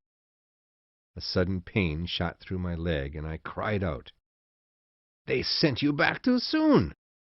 You need more exercise and time to heal." "But I must say, the doctor did good work on your knee." "How are you doing, Rinaldi?" "Very bad, to be honest." "Why?" "The war, obviously. I have had no rest since you left. I'm always in the operating room. It's the only place where I can be happy now." "You look like you've been having a great time," I said. He looked tired and a little sad. Rinaldi got 2 glasses from the table next to his bed and brought them over. "Let's drink as much as we can. I'm so glad that you are back. I've been so lonely." "I'll have just a little. I'm getting over jaundice." "Poor man. So how are things with you and that English girl?" "Things are good." "Has she let you have sex with her yet?" "Be quiet." "Oh, come on, tell me." "I'm getting angry with you here. Be quiet, Rinaldi." "I don't want to talk about it. I love her." We're very serious about each other." "Of course you are." "Don't you have anybody that you are serious about?" "Just you." "You mean to tell me that you've never really been in love?" "I'm in love with being a doctor, I guess." "I'm sure that you'll find more to care about later on, after this war finishes." "Maybe. Anyway, Let's not talk so seriously any more. It depresses me. I'm glad you are back. Let's go eat. But first, I'll have one more drink." We toasted to Catherine.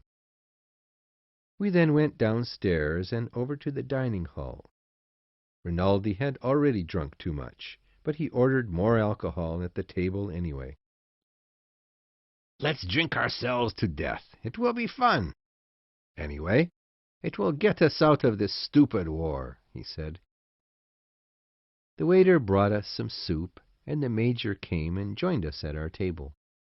Moments after he sat down, the priest came in as well. He had just heard about my return and came right away to see me. He had not changed at all. Rinaldi was even more drunk now than before.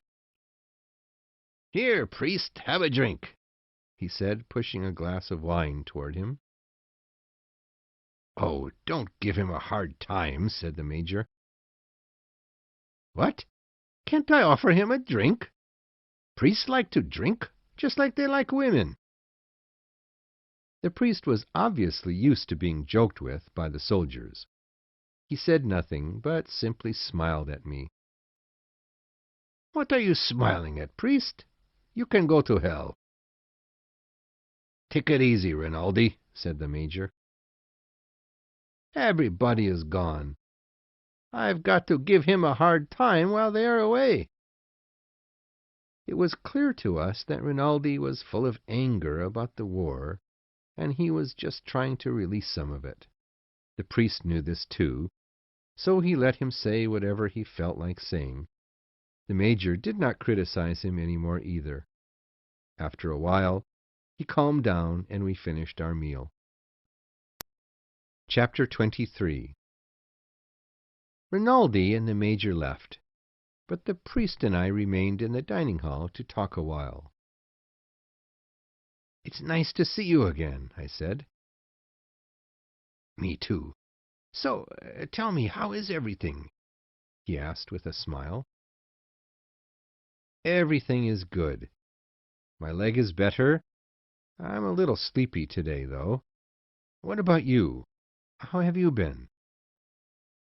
"Since you left, things have become quite terrible. I guess one good thing about it is that everybody has woken up now. The war has become real to them suddenly. That, I think, is good." He looked very upset. "Why is that good?" "It's good because I think it will help to end the fighting sooner. I'm almost sure that it will end soon." "Who will stop fighting?" "Everyone." "But how? Do you think the war will end without a winner or loser? Of course, someone has to win. That's the only way that wars can end." "You are upsetting me." "I'm not trying to upset you. I want this war to end as much as you do. But I know what will have to happen. We have been losing recently. That's what everyone has told me here. Losing makes people calm down and think a bit more clearly. The Austrians, however, have been winning recently. I don't think that ideas about ending the war are entering their minds."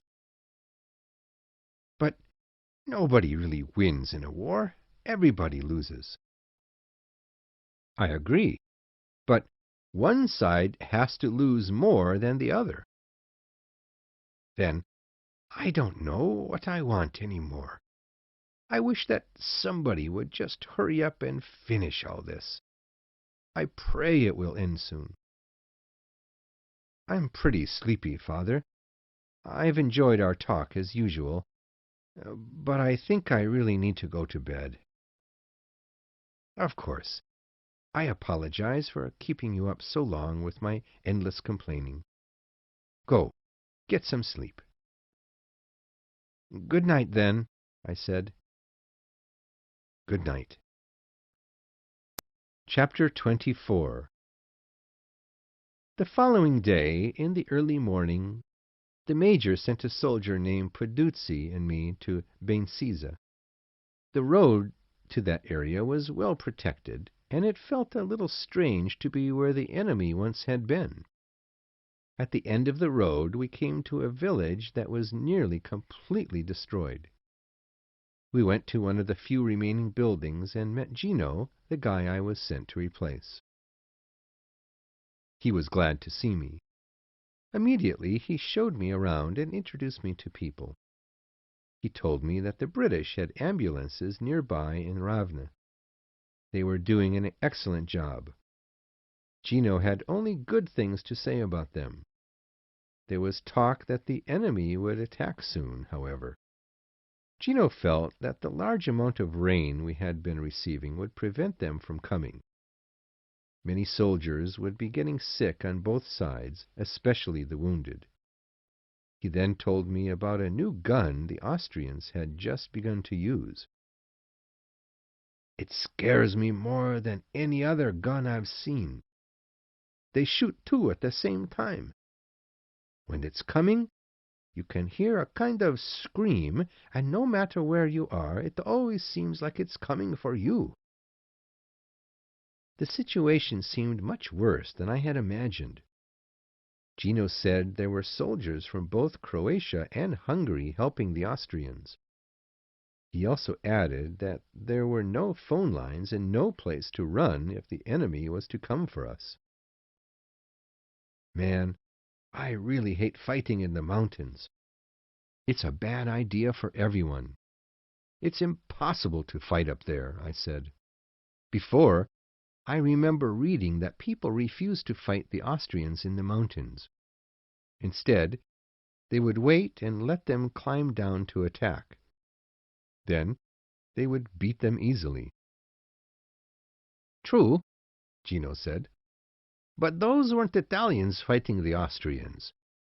Those were the French, and they were fighting on Italian land. People don't think as well when they are protecting their own country." He told me that we were running out of food, especially the soldiers further away from the front. It was making the men less brave and hopeful. I liked Gino. He was a good soldier, and he seemed to see things pretty clearly. I thanked him for showing me around and sharing with me what he knew. Then I walked him to his jeep and wished him a safe ride back to Gorizia. It stopped raining just before the sun went down. For about 20 minutes I had a fairly good view of the forests above us in the mountains. We could see the Austrians' location from the smoke that floated out from the trees whenever their large guns were fired. I was happy to find that they were not shooting directly at us today. Later that evening, a few of the drivers and I took the ambulances over to the medical tent at the very front of the lines. We fully expected an attack by the enemy that night. It came very late, after the rain had begun to fall heavily. They managed to surprise us and killed most of our front line of men.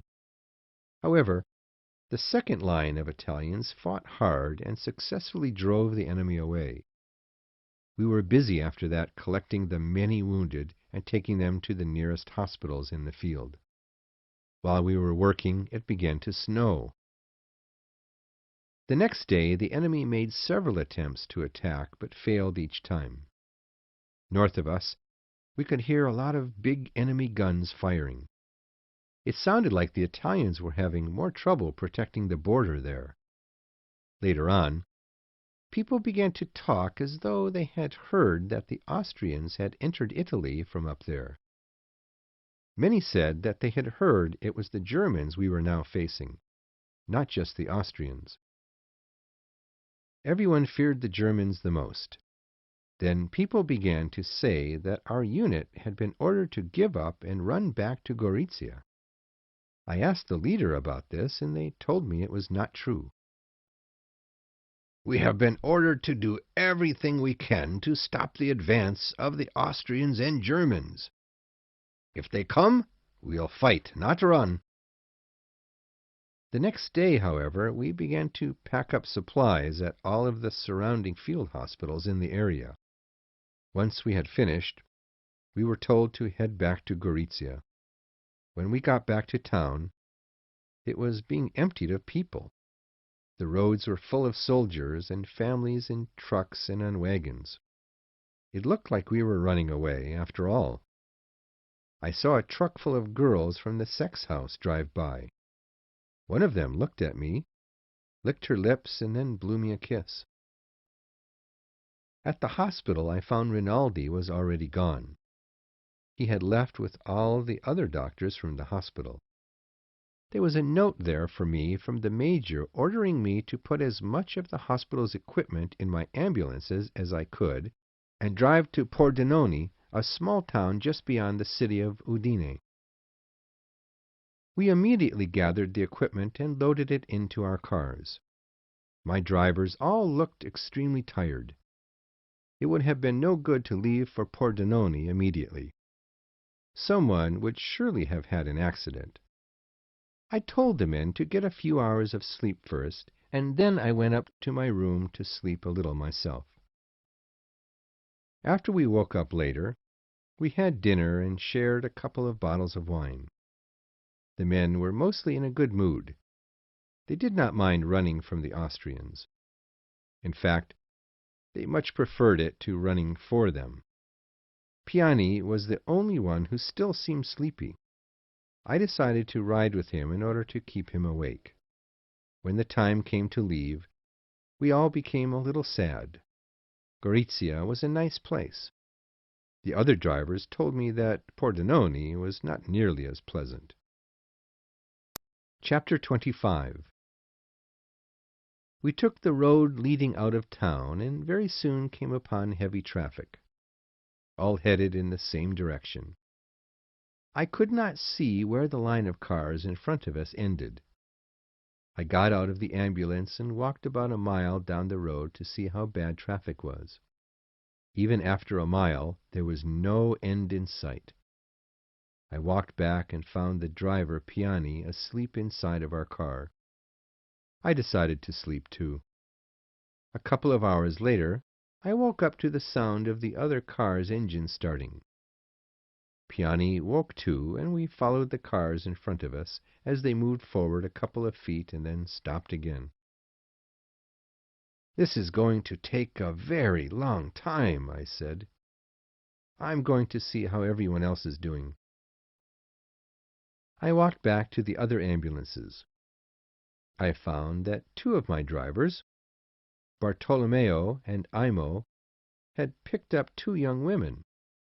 The drivers were smiling and touching the legs of the older of the two women. She looked angry and frightened. "Look at her, Tenant," said Imo. "She thinks I'm going to do something to her." He turned back toward her and said, "You think we want sex? But there's no room for sex in here." He then laughed and turned to face me again. The girl did not respond. She only put her arms around the other girl and stared angrily at Amo. "See," he said to me, "they don't understand a word we say."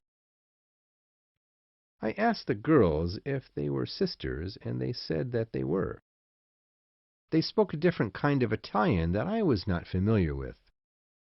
I put my hand on her knee to try and comfort her, but this just frightened her even more. Bartolomeo then asked the older sister if they had ever had sex before. Both of them said they had not. He then gave them a piece of cheese and told them that they were safe. This seemed to make them feel better. I then checked the other car and found that the driver, Bonello, had picked up two Italian army men. He asked me if it was all right for them to ride with him. I said it was. I went back to my car and slept some more. In my sleep, I dreamed that I was in bed with Catherine. In my dream, I told her that I missed her and that she should never feel that I was far away. I told her that I never stopped thinking about her, and so, in a way, I was always with her. I must have talked in my sleep, because when I woke up, Piani was laughing. Luckily, my dream had been in English, so he could not completely understand. We started to move again, but only a very short distance. The rain was still coming down hard. I did not know if the problem was because of the rain or if it was because people were falling asleep in their cars up ahead. I decided we needed to get out of this line and take another road. None of us were familiar with the other road, but staying here would surely mean being caught by the enemy. I gave the other drivers the order to leave the line. Soon we were driving along a small muddy road away from the long line of the highway. We did not know where it would take us, but we felt it was worth the risk. I allowed the two sisters and the two army men to come along.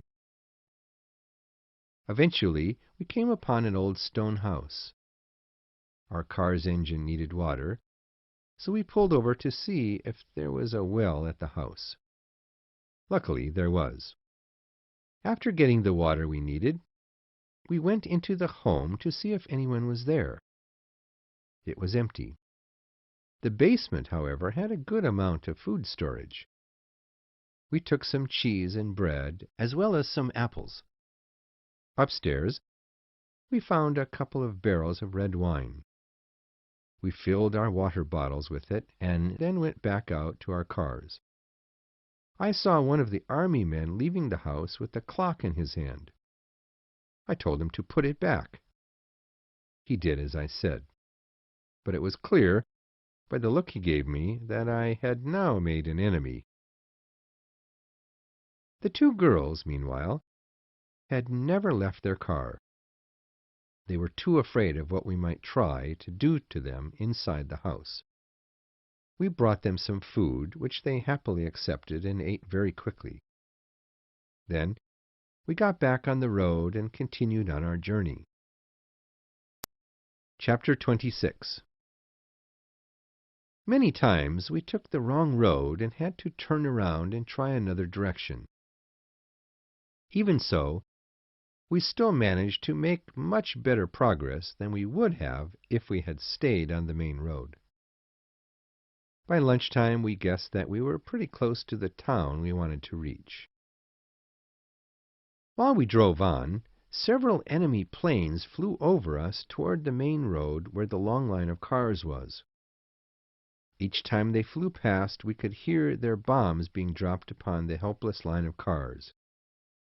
For a moment, I was proud of myself for having made the decision to leave the main road. However, one of our cars then suddenly sank deep into the mud and would not move any further. We got stopped and began to collect sticks in order to place them underneath the tires of the stranded ambulance. The two sergeants acted as though they were going to help us collect sticks, but then they suddenly started to walk away back down the road without saying anything to us. I called to them to stop. "We don't have time. We are going," they shouted back to me. "I demand that you stop and help us," I cried. They began to walk away even faster than before. I took out my gun and pointed it at the one who had tried to steal the clock earlier. I fired, but missed. The two men then began to run. I fired 2 more times and managed to hit one of them. He fell, and the other continued to run. Bonella ran over to me and asked if he could go to the fallen man and finish him off. I gave him my gun, and he walked over to the soldier. He pointed the gun down at him and fired. He then dragged the body back to me to show that the man was dead. We collected more sticks and tried our best to get the ambulance out of the mud, but nothing worked. In the end, we had to leave it. The two sisters moved to a different car, and then we drove on. We did not get very far, however. Soon all of the cars sank deep into the mud. We had to leave them as well, and continue the rest of the way on foot. I decided it was not safe for the girls, and giving them each 10 coins, I told them to go back to the main road. They would have a better chance of surviving in a large group of people than with us if we were caught by the enemy. The girls looked confused, but eventually began to walk back toward the main road. The men and I then continued our way in the opposite direction. Chapter 27. Eventually we came to a river. The water was too high for us to cross, so we looked for a bridge. Following the road that ran alongside the water, we finally came upon a crossing. However, the bridge had been destroyed. A little further down, there was a bridge for trains that was still crossable. "Tenant," started Bonello, "that bridge could have bombs on it. Should we take the chance?" "If you are so afraid," I said, "I'll cross first." As I crossed, I looked carefully for anything that might look like a bomb, but found nothing. About halfway across, I heard a sound to my left. Turning to look, I saw a car crossing another bridge that was a little further down from ours. Inside were seated 4 German soldiers. Luckily, they did not seem to notice us. When I got to the other side, I motioned with my hand for the drivers to come quickly. When they reached me, I whispered for them to get down behind some bushes. "What's wrong, Tenant?" asked Amo. "I saw a car full of Germans." Just then, a small group of young German soldiers crossed the other bridge on bikes. 2 groups then followed behind, each with about 12 soldiers. "How can they be here?" I asked angrily. "Didn't anyone try to fight them away? I can't believe they didn't destroy this bridge." I calmed down and thought about our situation.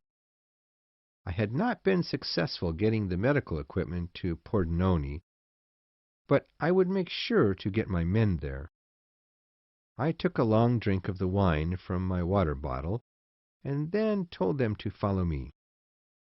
We climbed up the river bank and followed the train tracks. The town of Udine was very near. We could see its buildings towering over the trees nearby. "Jesus, get down!" Amo whispered. Again, some German soldiers could be seen approaching on bikes. We dropped to the ground, but it was clear that they had seen us. "That's strange," said Bonello. "Why aren't they coming after us? They saw us." "I don't know. Maybe they are looking for someone else," I answered.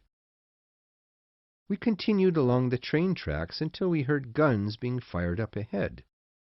If we went to the north, we would end up exactly where we had seen so many Germans on their bikes. We could not just run through the fields toward Udine. We would be shot for certain.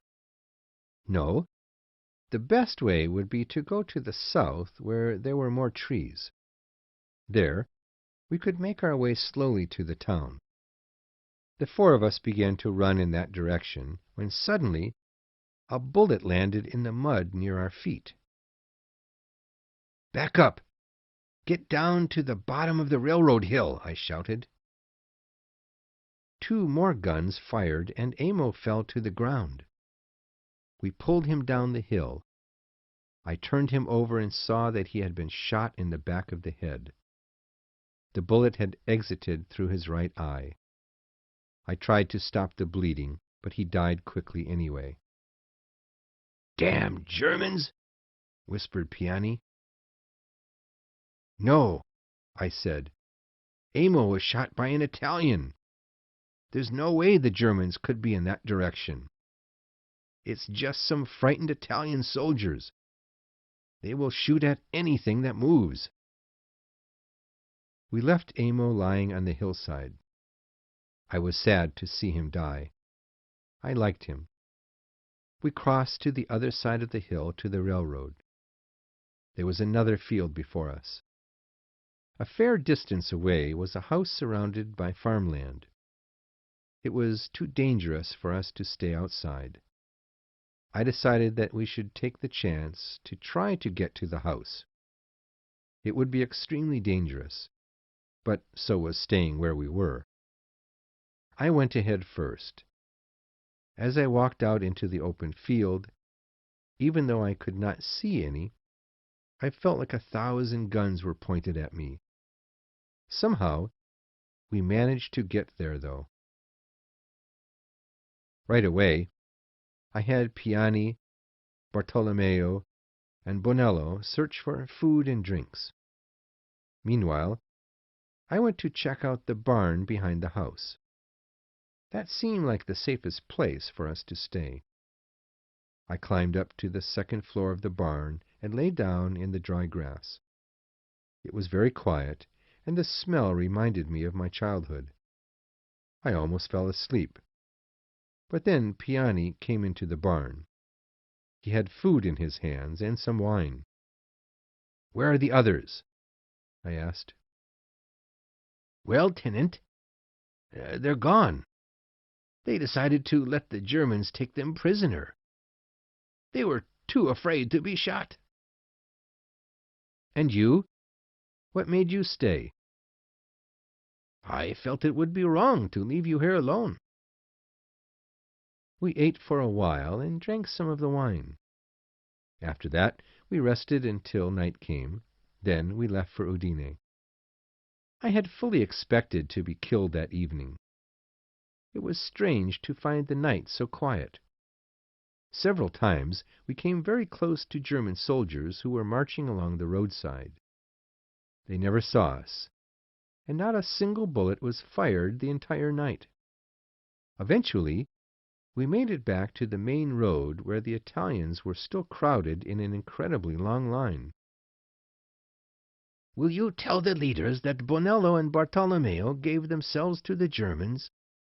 Piani asked me. "If you do, it will be bad for his family, especially if the war continues." Suddenly a voice came from the main road.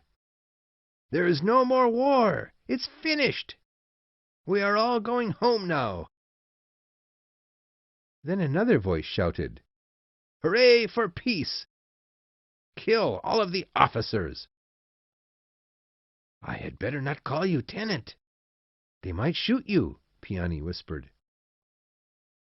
Up ahead, I could see policemen standing outside of the line and looking carefully at each person who passed. They pulled 2 officers from among the people and had them stand next to the car and wait while they continued to look for others. As Piani and I came closer, I saw the policemen look at me. Suddenly, they came running through the crowd and took hold of my arm. "What are you doing?" I shouted and pulled my arm away. One of them tried again to grab me. This time I struck him with my fist and went to grab my gun. However, I was then taken hold of from behind. Soon, several were upon me. I could hear one of the policemen shouting to them, "Kill him if he does not cooperate." I was taken down past the police car next to the river. There were several officers being held there as well. I was put into a short line and made to watch and listen as the other officers were questioned one by one. Their questions were simple and pointless. Every man was shot and killed afterward, no matter what he said. It seemed that they believed we had run away from our units. They believed that we were the reason Germany had successfully entered Italy. And I was sure that, because of my accent, they believed that I was a German in Italian army clothing. I had no choice. I had to run. As soon as another group of officers was brought down to the river, I ran as fast as I could for the river. Shots were fired as I got closer to the water. Luckily, my foot hit a rock and I fell directly into the water. My clothing and boots were heavy enough to keep me from floating easily back up to the surface. I went up for air and then immediately pulled myself back under water. I did this 3 times. The first 2 times I could hear bullets splashing all around me, but the third time only the sound of rushing water could be heard. I allowed myself to float and took hold of a long piece of wood that happened to be nearby. Then I let myself be carried further and further away from danger. Chapter 28. I did not know how long I was in the river. I surely would have drowned if I had not found that piece of floating wood. I held on to it as gently as I could, for the water was cold and I did not want to get any pains in my arms or legs. That would certainly mean death. After a while, I managed to grab hold of some tree branches near the edge of the river.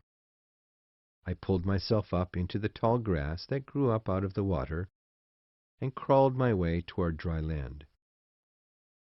I walked for a little while, keeping low to the ground. There was no one around. Feeling a little safer, I decided to rest for a while. I sat down on a stone and took off my clothing to let it dry.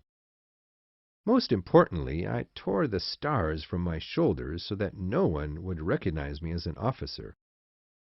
When I began to walk again, I found a road and decided to follow it. After several hours, I came to some railroad tracks. A little further down, I could see 2 guards keeping watch over the tracks. In the distance, the sound of an approaching train could be heard. I waited down at the bottom of the hill next to the tracks and stayed out of sight from the guards. Eventually the train passed. It was not going very quickly, so I felt it would be possible for me to jump aboard. Many cars passed in front of me, but it was not until I saw one with a cloth cover that I decided to take my chances and jump on. Luckily, the guards were not looking my way, and I managed to get on without being seen. Of course, there would be other guards on the train itself, so I climbed underneath the cloth cover to hide.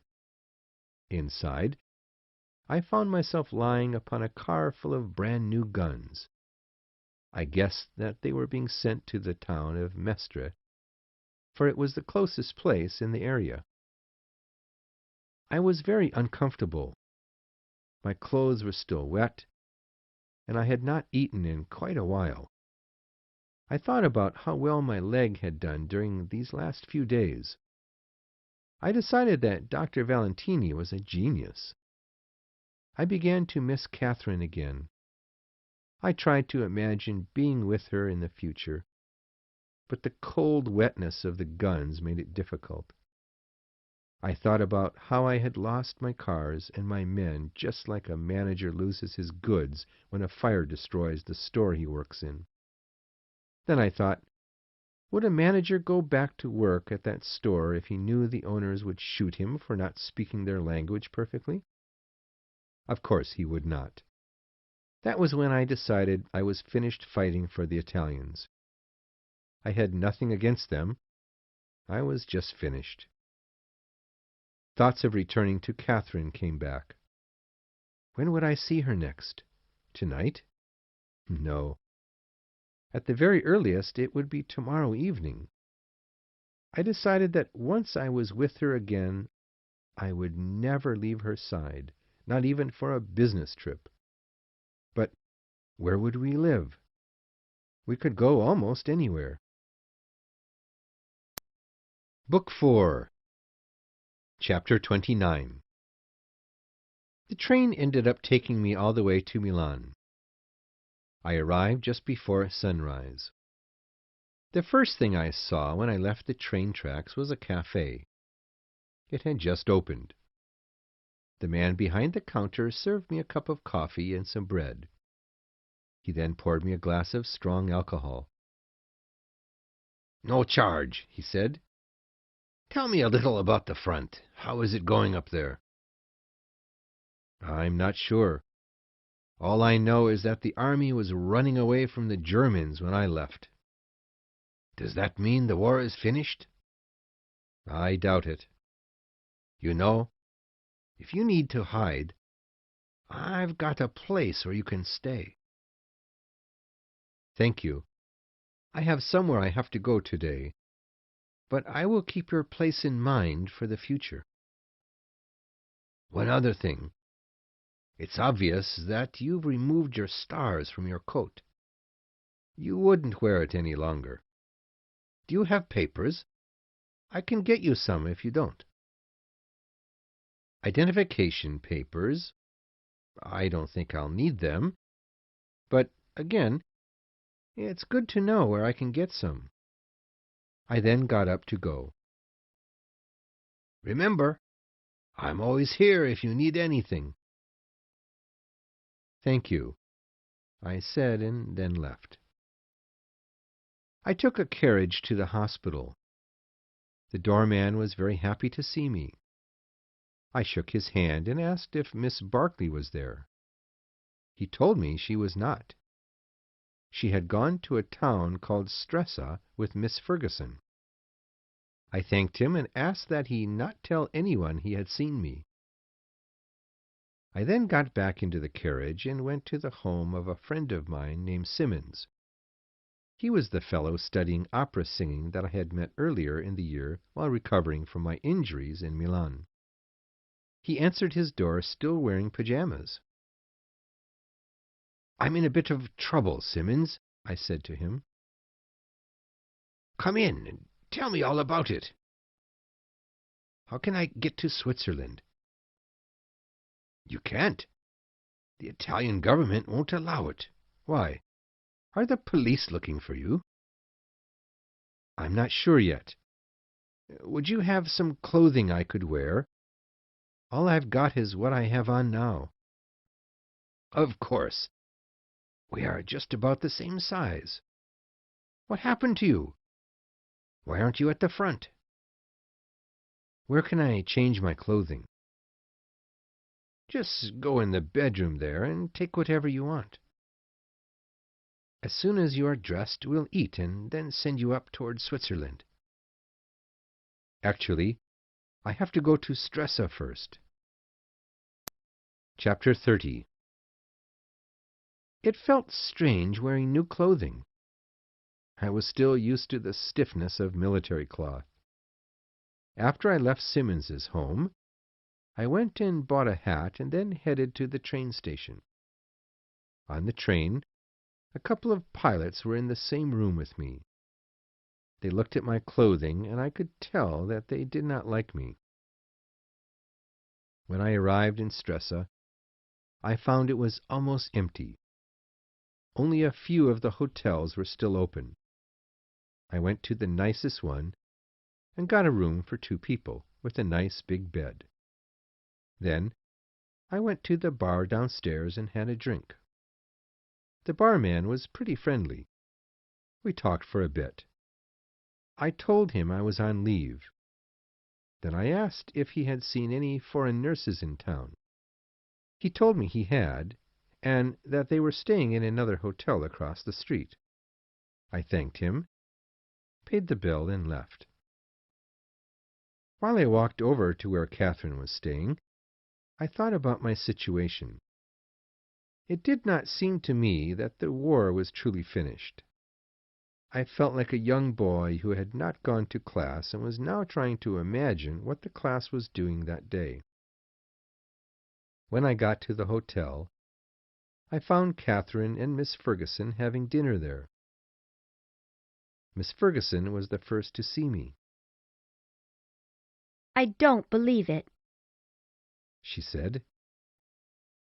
Catherine then turned around and, seeing me, smiled and cried at the same time. I sat down with them and asked the waitress to bring me some food.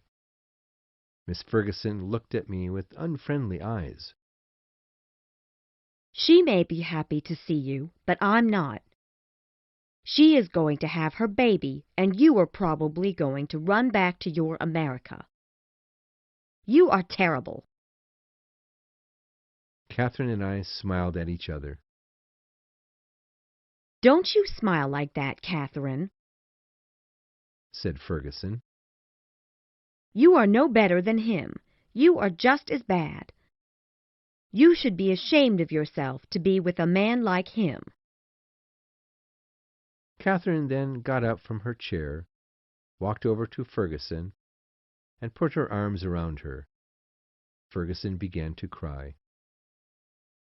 "He's probably got a wife in America. If he didn't, you would have married by now." Catherine and I laughed again.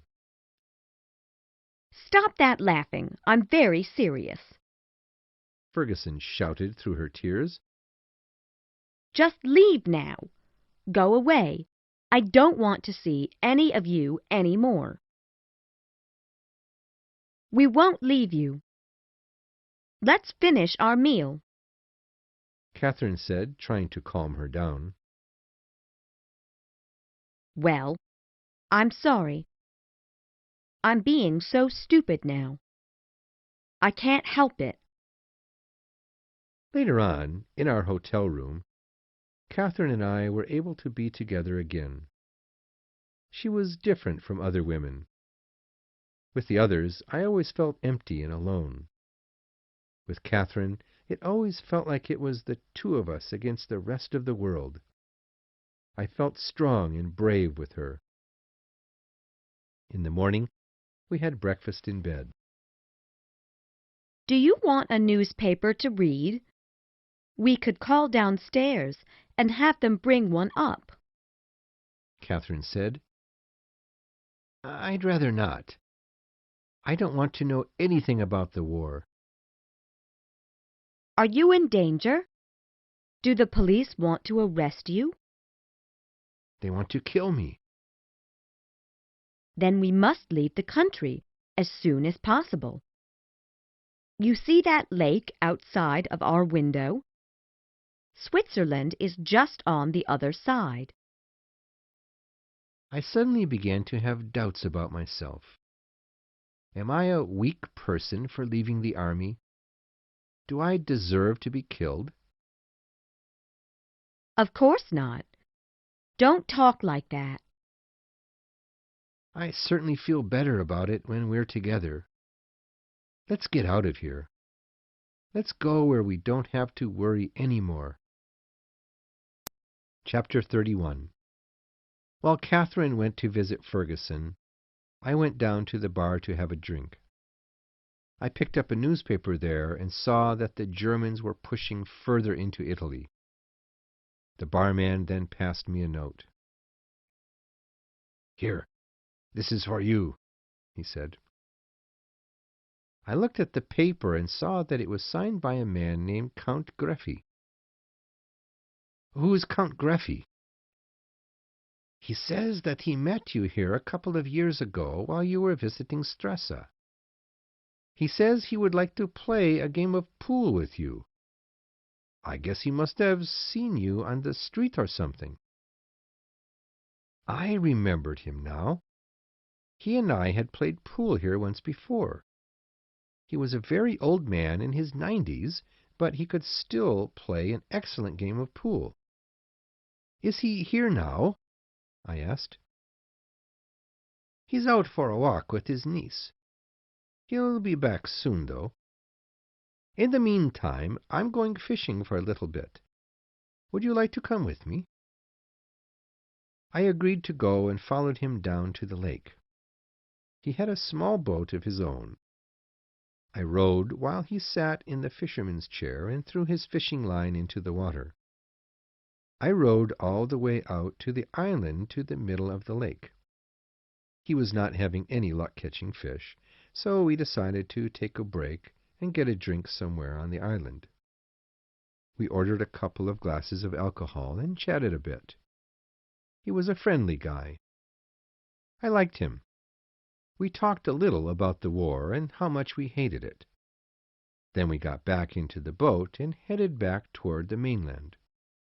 When we finally arrived, the barman tied the boat to the dock with a chain and locked it. "If you ever need to use it, just tell me. he said. I thanked him and then went back to the hotel to find Catherine. She was not in the hotel room when I got back, so I lay down on the bed to rest and wait for her. It was not long before she returned. We had lunch together and then returned to our room to have a short rest. About an hour later, a hotel employee came to our door. He was sent by Count Greffy to invite me to a game of pool. I agreed to play and said I would come downstairs at 5 o'clock. Actually, I wanted only to stay with Catherine, but it would have been very rude not to accept the Count's invitation. At 10 to 5, I went down to the pool room and saw Count Greffy there practicing.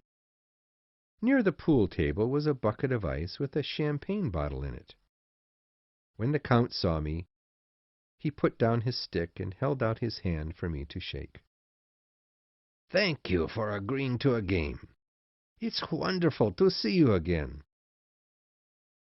Thank you for inviting me. I heard you were hurt in the war. How are you doing now? Much better. And you? I'm just getting older. Tell me, you must be eager to return to America. I always miss Italians when I'm away from Italy. I guess I'm just eager to get away from the war. I don't care where I go. Shall we play? The Count was so good at pool that he always gave me a 15-point advantage. This time he gave me 18. Halfway through the game, we opened the champagne and began to drink it as we continued to play. In the end, he beat me 100 points to 94. Then we sat down and had a nice conversation over a second bottle. Although I hated the topic, I talked about the war with him. He was sure that Italy would win in the end. I was not so sure. He told me that older countries always tend to lose in wars. I told him that he seemed very wise in his old age. He corrected me and said that it was not wisdom but bitterness. We finished our drinks and then he got up to go. We thanked each other again for the game of pool and the pleasant conversation, and then I went back upstairs to Catherine. Later that night I had slept for only about an hour when suddenly there came a knock at the door. Outside it was raining hard. We had forgotten to close the windows and water was coming into the room. I went to the door and asked whom it was. It was the barman. I opened the door and found him dripping wet in the hallway. "There's a problem, Tenant," he said. "What is it?" "I'd rather not talk here." "All right, then, follow me." I took him into the bathroom and sat on the closed toilet. "It's the police, Tenant. I heard some of them talking in one of the restaurants. They plan to come for you very early tomorrow morning." "To do what?" I asked. "To take you to jail." "But why?" "They seem to recognize you from your visit here before. Since you are not wearing your military clothing this time, they assume that you ran away from your war duties." "Well, then what should I do?" "I wouldn't let myself get arrested if I were you. That's quite dangerous these days. You should go to Switzerland." "But it's almost 11 o'clock in the evening. How can I get there?" "You can use my boat." "What about the weather? It's terrible outside." "I think the worst of it is over. It should be safe now." "Can we take our luggage with us?" "Yes, of course. Wake up the lady and get your things ready. I'll help you carrying things down when you are finished." "But where can I find you?" I'll be in here. Just knock when you are ready." Shutting the bathroom door behind me, I walked over to the bed and gently woke up Catherine. "What time is it?"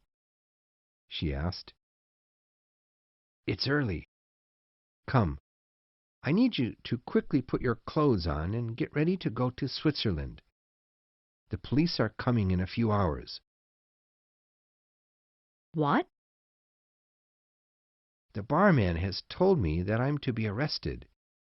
He suggests that we leave immediately." Catherine jumped out of bed and quickly began to change her clothes. I could see that her stomach was starting to grow now. "Please, dear, don't look at me now. It's embarrassing." "Sorry," I said, looking away. "All right. I'm ready now. Where's this nice barman?" I walked to the bathroom door and knocked. The barman let himself out. He could see that Catherine was surprised by his presence. "Sorry to frighten you, madam." "Not at all. You are very kind to warn us like this." We went down to the front entrance of the hotel. The barman waited a few minutes to follow in order not to look suspicious. The doorman saw us heading for the door and offered us his umbrella to use. I thanked him and gave him a few dollars, which he greatly appreciated. I told him we were just going to watch the storm over the lake. Outside it was pretty cold. We walked to the lake where the barman's boat was locked. I looked down into it. I could see our luggage inside. A voice spoke behind us suddenly. "Everything is ready. Go now." I turned around and saw the barman standing under a tree. "Let me give you money for your boat," I said. "Don't worry about it now. You can mail me some money when you are safe. You can send me $500. Oh, I brought you this," he said, coming over and handing me a bag. "It's some food and drink to get you through your trip. Now, get going. You've got 35 kilometers to row before you are out of Italy." "But how will we know where to go?" I asked. "Just go to the island out there, and then let the wind push you over to Pallanza. Is your hotel room paid for?" "Yes. I left some money in the room. Thanks a lot for helping us like this." "Just be careful," he said, and then walked back into the trees to hide. Chapter 32. I worked hard to get us across the lake as quickly as I could. After a few hours my hands were in terrible pain, and it became difficult to keep hold of the oars. We completely missed Pallanza. I expected to see some lights, but there was nothing but darkness along the lake. I was so afraid of getting lost or rowing in the wrong direction that I kept the boat close to land the whole night. Several times we were almost thrown against huge rocks. The boat would surely have sunk, and we would have had nowhere to go. Catherine remained wrapped up in a blanket at the front of the boat. From time to time she gave me drinks from the bottle of wine that the barman had given us. She even offered to give me a break and row herself for a while, but I thought it might be dangerous for the baby, so I never accepted her offer. Eventually, the Swiss mountains came into view. We still had 8 kilometers to go. The sky was starting to brighten a little, and I feared that the Italian border police would easily see us. I decided to row further away from land. Luckily, they did not seem to be looking. My hands were really hurting now, and I felt that I could not row us any further. Catherine then got an idea. She handed me the umbrella the doorman had given us and told me to open it and use it to catch the wind. She then put one of the oars in the water and guided us as the wind pushed us along. For a while this worked brilliantly. But then the umbrella suddenly broke and whipped me in the face. Catherine laughed, but I was in too bad a mood to think anything was funny. And besides, I now would have to row the rest of the way. Catherine insisted on giving me a rest by rowing a little herself.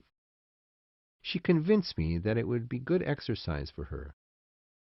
While resting, I ate a sandwich and had a couple of big drinks from the wine bottle. I felt 1,000 times better. Once I began to row again, the rain started to come down more heavily, and daylight was beginning to show itself. I worked harder than ever now. Switzerland was so close that I could clearly see each tree now, and there were houses up in the hills that started to come into view. Just then, Catherine said, "Do you hear that?" I stopped rowing for a minute and listened. The sound of a boat engine could be heard. Seconds later, an Italian police boat suddenly came from behind a group of rocks near land. I could see 4 policemen inside, with guns hanging from their shoulders. Catherine and I did not move a muscle. Fortunately, they were still pretty sleepy and did not notice us. Their boat soon disappeared behind another group of rocks, and I immediately began to row again. After 45 minutes, we saw a soldier walking on land. He was clearly Swiss. He looked right at us. We did not know what to do right away. Catherine waved to him, and I did the same. He looked our way for a moment and then waved back to us, seeming a little embarrassed. "Do you think there will be any Italians in the customs office?" Catherine asked. "There usually are." "Not now, while the war is going on," I answered. In just a few more minutes, I rowed us up to land. I then tied it to a nearby tree and pulled Catherine up onto the shores of Switzerland. We had made it. Nearby was a beautiful little village. The mountains that surrounded it added even more to its beauty. Catherine and I both felt wonderful. Everything seemed perfect, even the rain. "I can't believe we are here." Catherine shouted. "Neither can I." The first thing we did was go to a little cafe in the village. We ordered a big breakfast and talked excitedly while we ate. "You know," Catherine said, "our good mood will soon be interrupted by the Swiss police when they come to take us both to jail." "But we're not Italians. We can't get into too much trouble for being here." After breakfast, we returned to our boat and found a soldier standing there waiting for us. We admitted to him that the boat was ours. He asked us to grab our bags and follow him. At the customs building, an officer interviewed us. "Why have you come to Switzerland from across the lake there?" he asked. "We love skiing, so we came to the best place in the world to do it," I answered. "What were you doing in Italy?" "We were both students. I studied architecture, and my cousin here studied painting." He left the room for a moment and then came back to tell us that we must be taken to the town of Locarno. He then looked carefully through each of our bags. When he found the bottle of wine, I offered him a drink of it. He refused. Once he found out that we both had a good amount of money with us, he became friendlier to us. "If you really enjoy skiing, I would suggest going to Wengen. My family has a nice ski hotel up there." He handed me a card with his father's name on it. We were then taken to Locarno to apply for visas. Even though our excuse for being there was obviously a lie, the visa office did not give us any difficulties. Where shall we go, dear? Asked Catherine. I would recommend Montreux, said the visa officer. It's very beautiful there. Does it have good skiing up there? I asked. Absolutely, he answered. Absolutely not, replied another officer. What are you talking about? I should know Montreux. I come from there. Fine, but there's no good skiing there.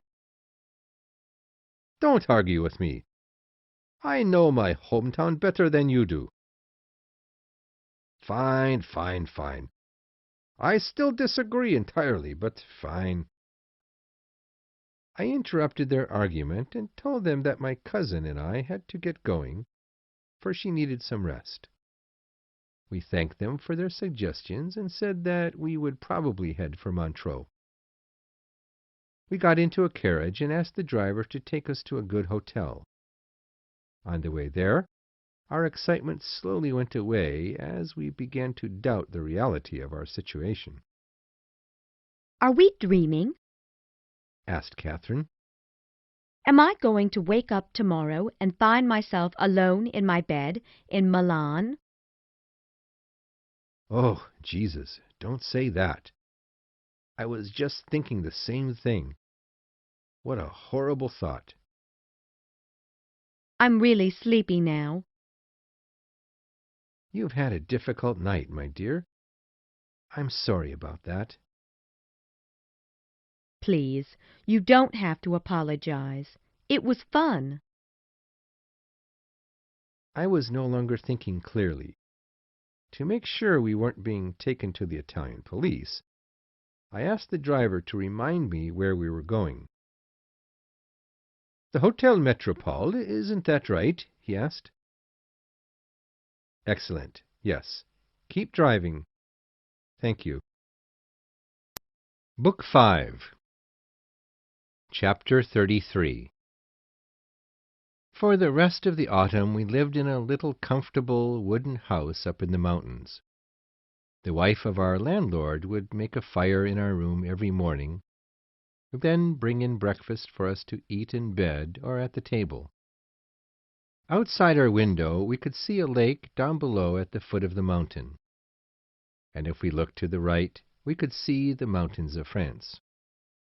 We would take walks in the forest. We wore heavy shoes with nails on the bottom to keep us from falling on the icy road. Often we read books and played card games to help pass the time. We lived up on the second floor, while our landlady, Mrs. Göttingen, and her husband lived downstairs. They had a good-sized apartment, and often we would hear friends come over to drink with them in the evenings. We always had a fire going in our fireplace. At night we left the window open and slept comfortably under warm blankets. It did not seem like there was a war going on in the neighboring countries. However, the newspapers told us there was. Montreux was at the bottom of the mountain. We would occasionally walk down through the vineyards to the town. We liked to walk through the narrow streets and look at what people were selling in their stores. On this occasion, Catherine got her hair done at a beauty salon, and I had a drink at a nearby pub and read a newspaper. What I read made me sad. Nothing seemed good anywhere in the world except here in Switzerland. When I finished my drink, I went back to the hair salon to see if Catherine was ready. She looked beautiful, and she was very happy to see me. Can we get a beer somewhere? She said. The baby likes beer, and the doctor said it would help to keep her from getting too big. When we got to the beer hall, we sat down in a dark corner and ordered a couple of German beers. I guess that you and I should marry. now that we're having a child. All right, let's do it today, I answered. No, I don't want to get married with my stomach looking so big. It would embarrass me. Let's wait until after I have the child. Then, people will admire how attractive we both are at our wedding. What did the doctor tell you the other day when you went to see him? I asked. Not much. He just told me to drink a little beer occasionally. And he told me not to go skiing, unless I could guarantee that I would not fall down. Ha, what a joker, I said, laughing. You know, I can't wait to become an American. I'm so excited to go there with you. There are so many things I want to see. Like what? The Grand Canyon? Not that. The Golden Gate Bridge in San Francisco? Yes, that's exactly it. Fine. We'll move to San Francisco. That's a nice town. Agreed. Now, let's go back to our home. We walked back to the electric train station and waited for the driver to board the front of the train. He came out of the nearby wine store and got into his seat. How do you feel, Catherine? I asked. Wonderful. Really wonderful. A few days before Christmas, a big snowstorm arrived. It was the first snow since we had arrived in November. Catherine and I stayed in bed and watched the trees get white outside our window. I wish that I could be more active, Catherine said. It's so boring having a child inside of you. We'll go out for a walk a little later. How's that? Sounds good. When we went out, the snow was blowing pretty hard, and our feet sunk deep into the ground. It was quite a difficult journey to the train station.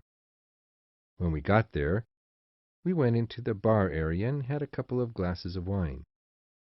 Afterward, we went back out into the storm and found that our footprints were already covered by new snow.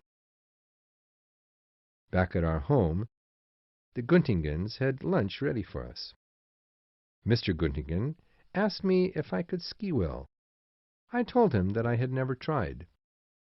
He said that his son would be coming to visit tomorrow and that he could teach me if I was interested.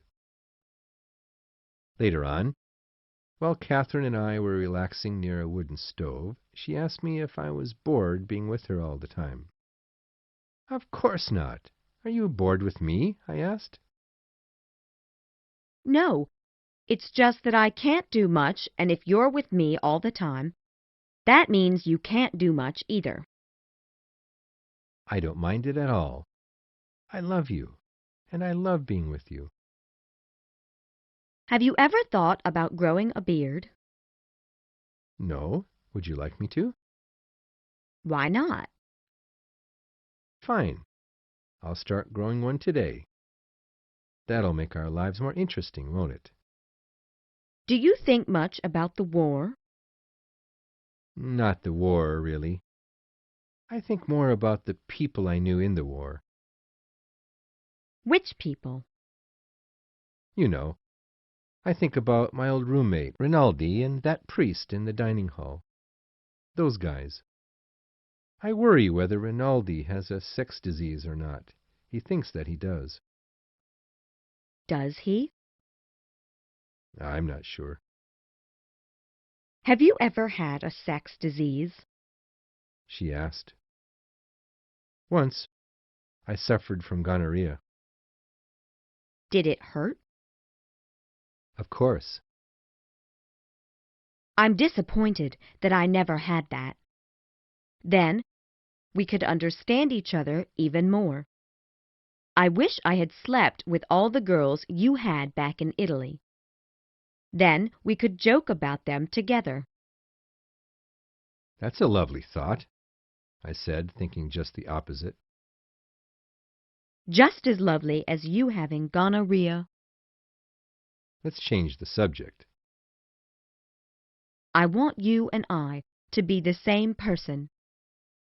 I wish that I could somehow get inside of you and become one with you. Me too. Shall I still grow a beard? It will make us that much more different from one another. Yes, I want to see you with a beard. All right. Let's play a game of cards or something. Sure. Outside our window, the snow continued to fall heavily. Chapter 34. January came, and the entire area was covered in snow. The air was extremely cold that time of year. Catherine and I would often take walks to the Bains d'Alais on the opposite side of the mountain we lived on. We would always stop in at a small hotel where they served a delicious warm wine. We would relax in the cafe there, talk over the wine, and then head back out into the bitter cold. I had grown a beard by this time, and the snow would always gather in it and turn it white, like an old man's. Catherine loved it. I liked it too. It made me look more like a real man, like the woodcutters who often came to the cafe at the Bains d'Alais to get warm. On our way home one day, we saw a fox running through the woods. He was beautiful. Isn't it wonderful how we hardly ever see people here? Catherine asked. Very, I answered. Let's sit down for a moment. I'm a little tired. We found a fallen tree and sat down upon it. Do we have enough money to get through the next few months? She asked. No problem, we're fine. Do you think your mother and father will ask you to come home now that they know you're here? Probably. I'll send them a letter soon. You haven't written them? No, we didn't get along very well before the war. Well, I'm sure they're wonderful. I'll get along with them quite well. Shall we get going? Are you feeling better now? Yes. You know, I've decided to wait until after the baby is born to cut my hair short. I don't think I'd be very attractive now with my belly being so large. Once I'm thin again, I'll have it cut and you'll love me more than ever. More than now? I love you so much already. Are you trying to kill me? Yes, I guess I am. Wonderful. Straight through to the end of February, to the end of winter, we lived very happily. Occasionally it would rain and melt some of the snow, but overall the mountain valley remained beautifully white. Then March brought the heavier, more frequent rains that completely did away with the snow and turned the valley into a sad and muddy place. Walking into town was more difficult now because of the slippery roads. The baby was due to arrive in about a month. I began to think about us changing homes and living closer to the hospital. I discussed this with Catherine, and she agreed to move, for the weather would only be getting worse. We decided to go to Lausanne, where the hospital was. Our landlord was nice about letting us leave so suddenly. He had fully expected us to go. He invited us to return with our child when the weather improved. I thanked him and promised to let him know by mail before we returned. We then left, and the Göttingens helped us carry our things to the train station. When we arrived in Lausanne, we took a carriage to a nice hotel and got a room. It was a big change from the Göttingens' home. It was quite large, and the bed was very fancy. Catherine began to put away our clothes, and I sat down to relax with a drink and an old newspaper. Tomorrow, I'd like to go shopping for clothing for the baby, Catherine said. You'll be good at that. All nurses are good with babies. but I've never worked with any patients with babies.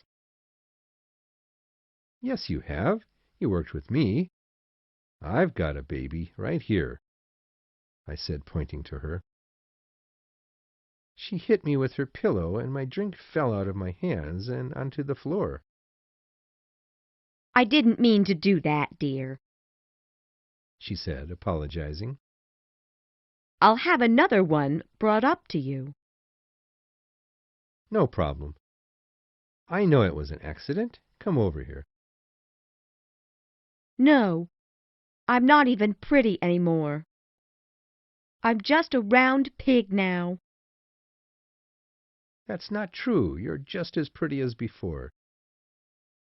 You're drunk. No, I'm not. I mean it. We then ordered some dinner and wine. We both enjoyed alcoholic drinks. Catherine still liked to drink them occasionally. As long as she did not have too much, we guessed it would not hurt the child. For the next 3 weeks, we chose to take most of our meals in our room instead of in the restaurant. Catherine bought everything she needed for the coming baby in that time. Meanwhile, I began to go to the gym to exercise. It felt good to be active again. I really needed it, because soon Catherine could no longer walk as much as before. We spent more and more time in our room.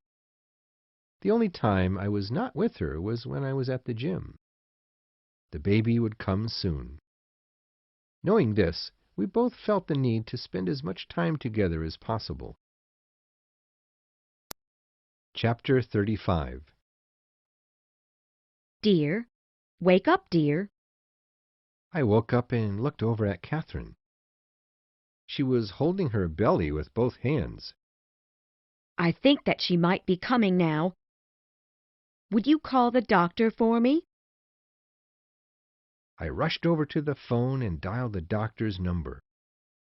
He asked me how often she felt pain.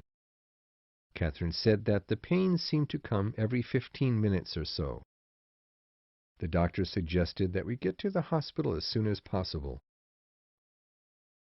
I had one of the hotel workers call a taxi for us and then gathered together all of Catherine's things to take to the hospital. I helped her get to the elevator and then out the hotel entrance. She was in a very good mood. This is so exciting, She said. You have more courage than I do. After we exited the taxi, I accompanied Catherine to the front desk of the hospital and arranged for a room to be prepared for her. They took both of us up right away. The nurse gave Catherine some clothes to change into and asked me to wait outside in the hall. A few minutes later, I was told that I could go in and see her. She was having greater pains now. She still seemed happy and excited. Why don't you go and get something for yourself for a light breakfast? Catherine suggested. This could take quite a long time. The nurse says that the first time is always long. I did not want to leave her.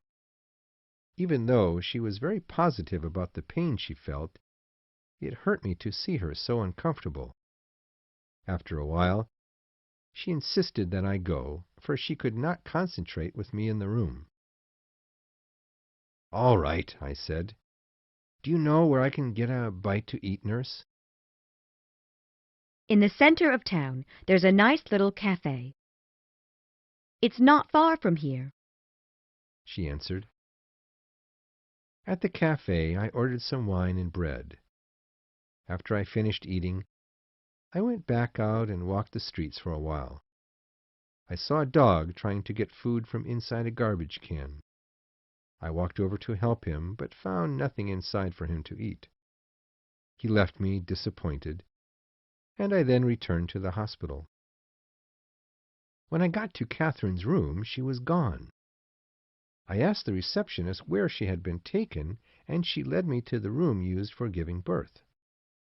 Through the window in the door, I could see Catherine lying on a table with several people around her. The nurse then gave me clothing to change into so that I could go in and provide support for Catherine during the delivery. When I entered, I saw the doctor put a mask on Catherine's face. She took a deep breath and then pushed the mask away. "Are you her husband?" the doctor asked me. "Yes. How is she?" "She's doing just fine. "We're giving her a little gas to ease the pain a little," he said. That was at 3 o'clock in the morning. 9 hours later, Catherine was still struggling to have the child. Still, she remained very excited and positive. After a while, the doctor asked me to go back out into the hallway.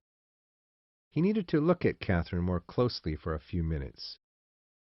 He said that he would call me back in when he was finished. I went out and had a look at that day's newspaper. It was beginning to darken outside. A long time passed, and I started to get anxious. Why had the doctor not asked me to return? Was something wrong? I decided to wait 10 more minutes, and then I would go back. I felt sorry for Catherine. It seemed a horrible thing to have to suffer through just because you loved someone. She had had an easy 9 months. Rarely did she ever get ill. Now, however, I could see that God was saving the worst for the big moment. He was throwing everything at her all at once now. Could this kill her? Shut up. Don't think such things. She'll be fine. But what if she is not fine? Stop. Really, everything will work out fine. Soon Catherine and I will be joking about this day. Then the doctor came toward me down the hallway. "So?" I asked. "For some reason, the baby's not coming out. We're going to need to perform surgery. If you don't want that, we could always use another method. However, I would not recommend it. It can hurt both the baby and the mother." Jesus, she could die. Then please perform the surgery, I said. "I'll begin preparations immediately. We should be ready to begin in about an hour. I went back into the room to see Catherine. She looked terribly white and tired. The gas no longer had any effect on her. Did you give them permission to perform the surgery? She asked. Yes. Wonderful. That'll make things go much more quickly. I'm almost done, dear. I'll be out soon. She then squeezed her eyes and let out a small cry. The pain is too great. Oh, I wish that my life would end. Just so I wouldn't have to feel this any longer. I turned the gas on high for a second, and she suddenly calmed down. Then, after a few seconds, she reawakened. That was nice. That felt good. Can you do that again, dear? No. If I do it too much, you would die, I said. Am I going to be all right? Am I going to make it? Of course you are. Very soon this will all be over and done with. The doctor then came into the room with several other doctors, and, after having her placed on a stretcher, pushed Catherine out and down the hall to the surgery room. The nurse told me that I could watch the surgery from the room next door. There was a window separating the rooms, and it looked down over the surgery table. I refused and remained in the hallway, walking back and forth from one end to the other. Soon a doctor came out of the surgery room. He held something in his hands. It looked dead. I followed him and then looked through the window of the room he entered to see what he was doing. He held a tiny child upside down by its feet. "Is everything fine?" I asked. "Just perfect," he shouted with a smile. "Come, have a look at your new baby boy." "No, thanks," I said.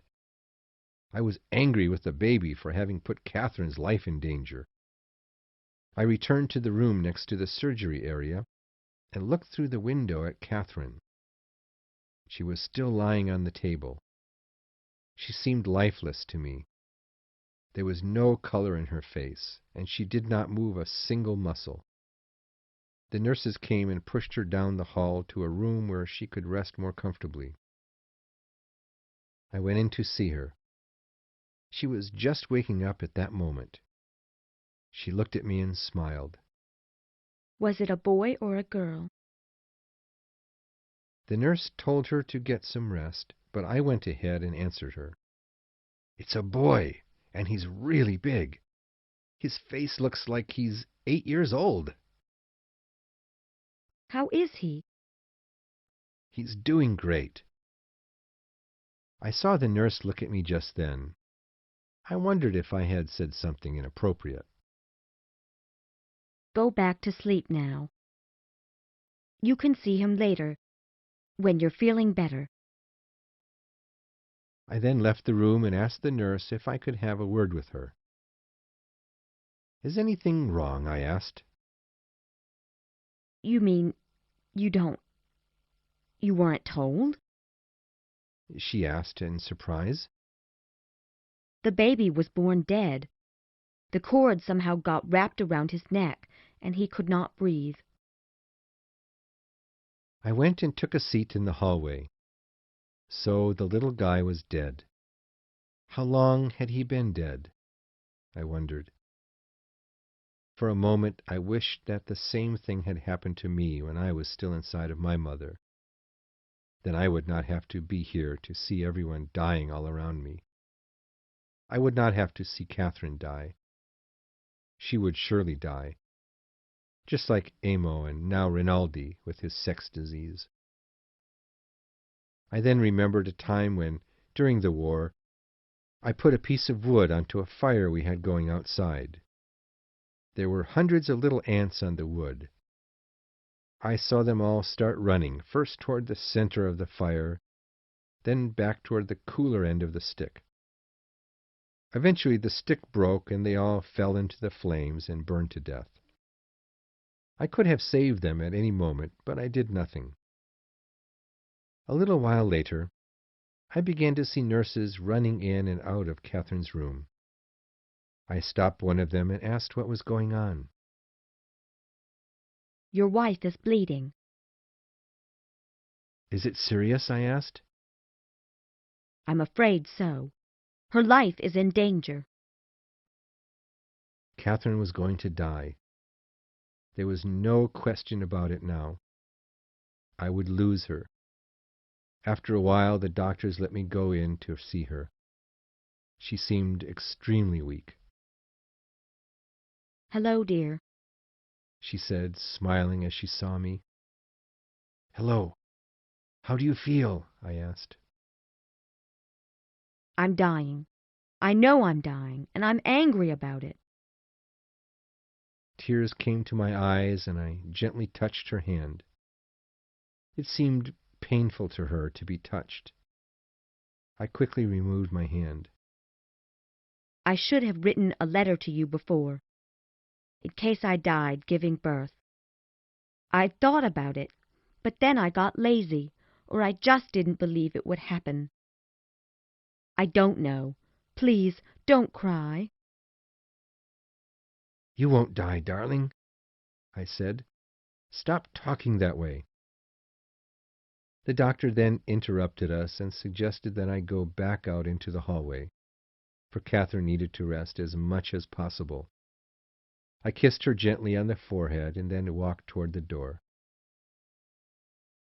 Please, promise me you won't be with other women.